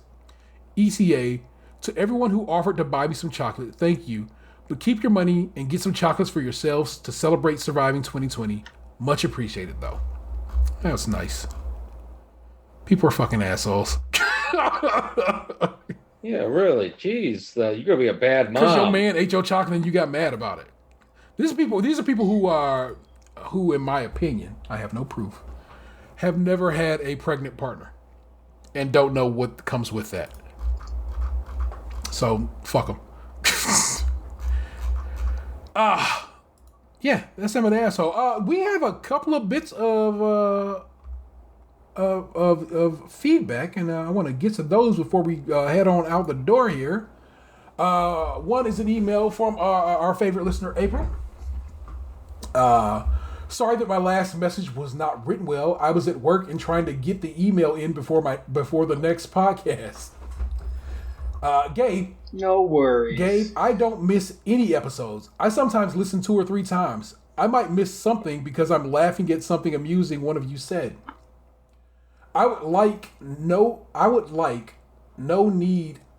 Need a television show starring Gabe and his family. It would be like Everybody Loves Raymond, but from a Puerto Rican standpoint, that's clever and insightful. I love to listen to his stories of his family. Hilarious. Also, a show with Lunch and Tatum. It can be about anything. They bring the knowledge. Lunch will research things, and Tatum has a unique way of seeing a topic. Then a cooking show with you guys. I'm tired of writing down all the great suggestions that I try to use later. The world needs this inspiration. Okay, let's make this happen so I can say I knew you win. I believe in you, April. Oh. God bless that lady. I don't even believe in God. I do feel like not that I don't think that me and anybody else on this show could have a show together, but some of the like the best banter is between me and Dan, like just spitballing and taking things further than they need to go sometimes. That's just part of what we do in real life. We'll just talk and just build off each other. I think that's just part of our friendship. But also, I kind of feel like me encouraging Gabe to continue to say stuff that he's not supposed to say is very fun too. Oh, I've been trying to convince him to like smack a kid now for like months. I'm never gonna smack my kids. I love them too much. I know, and that's the problem. Oh my goodness. The other one is a voicemail. So I'm gonna have to play it from my phone into the microphone. Listeners, if it sounds bad in post, I will edit it directly into the show so it'll sound better for you guys than it'll sound for everybody else. You guys let me know how this sounds. I gotta write up on the microphone. Push. Oh, I guess I should do speaker. Hey, it's the Silver Cookie, the pod sister. So, I feel like after listening to episode 373, I need to make some corrections here. It is 10 inches per 1 inch of dick. So the average dick is probably about 5 to 3 inches. So you should get like a 30 to 50 inch TV for sucking that dick. Now, I'm going to pause that just to say, just in case you guys don't remember, we were discussing how much dick you had to suck for a TV on that on that episode. Just in case you guys have forgotten that. Okay, I feel like a 50-inch TV for 3 to 5 fair enough. is fair. All right, I'm going to push play some more on this. But the prices of TVs have gone down. Because I have a $10,000 mouth. Don't believe me? Ask my last boyfriend. Oh, he's dead. Never mind. Don't ask him. He ain't gonna answer you. But just take my word for it. She sucked his Also, soul out. Remember, $10,000 mouth. I fucking know. So, $10,000 mouth, $40,000 tongue. Okay, $50,000 Jesus. DJ right here We get it. on this face. Just want to let you know that if my brother decides to suck dick for TV, make sure they hit you in the back of the mouth so you don't have to taste it. It's awful. It don't matter who the fuck it is. Don't matter my what the God, fuck I've heard enough. That shit is nasty. If you're gonna swallow, make sure it hits the back of your mouth, and you can just swallow it real quick without having to taste it. Those are my tips. I hope you enjoy. Please don't play this unless my brother is standing in the video call with you, because I want to know every inch of his face as he grimaces about my $50,000 mouth and my dick sucking skills. Love y'all. Bye. My heart hurts for you, man. That's a her. Wait. $50,000 mouth. Is that because she's calculating the value of a 50-inch TV and then multiplying that by the number of times? I hadn't considered it. I have no questions. It's the same way when my buddy used to date the stripper, and he'd be like, she bought me a PS4, and I'd be like, oh man, that's 25 lap dances. Well, that was the point of that episode. We worked the math out, remember? Yeah. Oh, dear God. Yeah. So, yeah, that was some listener feedback, and, yeah. Oh, God, that was amazing on so many levels. I don't know if that was feedback. That was more... Torturing me. You ate the last of the chocolates at home. Oh. I have two sisters myself, but like I don't know if either of them would ever be that footloose and fancy free with that kind of information. I don't know what I did to get that. I don't know what I did to her to have her share such information. You have a strong, independent sister who's not ashamed of the things that she does. Yeah, I don't think I've ever did nothing to deserve my sister saying nothing like that. Fair enough. Hey, man. That's it. We did that damn thing. First show of 2021 under our belts. As we head into our 8th year. That motherfucker blew up and we're walking away. As we head into this, our 8th year of podcasting. That is a wild thing for me to say out loud. Maybe by the time we actually get to our anniversary of the show, we will all be have been inoculated against this disease and could hang out with each other again. You know, that'd be great. But until then, please rate, review, subscribe, and share the show wherever possible. Go hit up our YouTube and Twitch channels and go and give them both a follow. If you want to support the show financially and have a few bucks tossed our way, you can join us over on Patreon, where members of the $5 and above tier get extra content each month and early access to new shows. We also have merch over available at tpublic.com/user/stage Crunchy Milk, all one word. I just ended up finally just bookmarking it so I can just jump easily to it, because I definitely want to get. I feel like I need to re-up a sweatshirt in a different shade. I wish they made a yellow one. They don't make a yellow sweatshirt. I think it'd be hype if they did. Feel free to give us a call, just like the Silver Gold Key did at 216-302-8763. That's 216-302-8POD. We certainly love to hear from you. Or would we? I mean, I like hearing from you. I like the old hotline being put to use in any way, shape, or form. I should check the message on that. I don't know what it is, what it even says anymore, because I literally made that phone number when we made this show. That's an 8-year-old phone number, and I don't remember what I said on it, but I might have to revisit that because it's been a minute. You used to be beautiful. That's my man Tatum 216. Yep. It's Lunchbox 2099. In the building. That's the real ODP. I'm not feeling well. I am the Interracial Tayrell 713. You have just been podcast to, and I am certain you loved it. He's the ODB, oddly depressed brother. I do kind of feel like you're slut shaming your sister a little bit.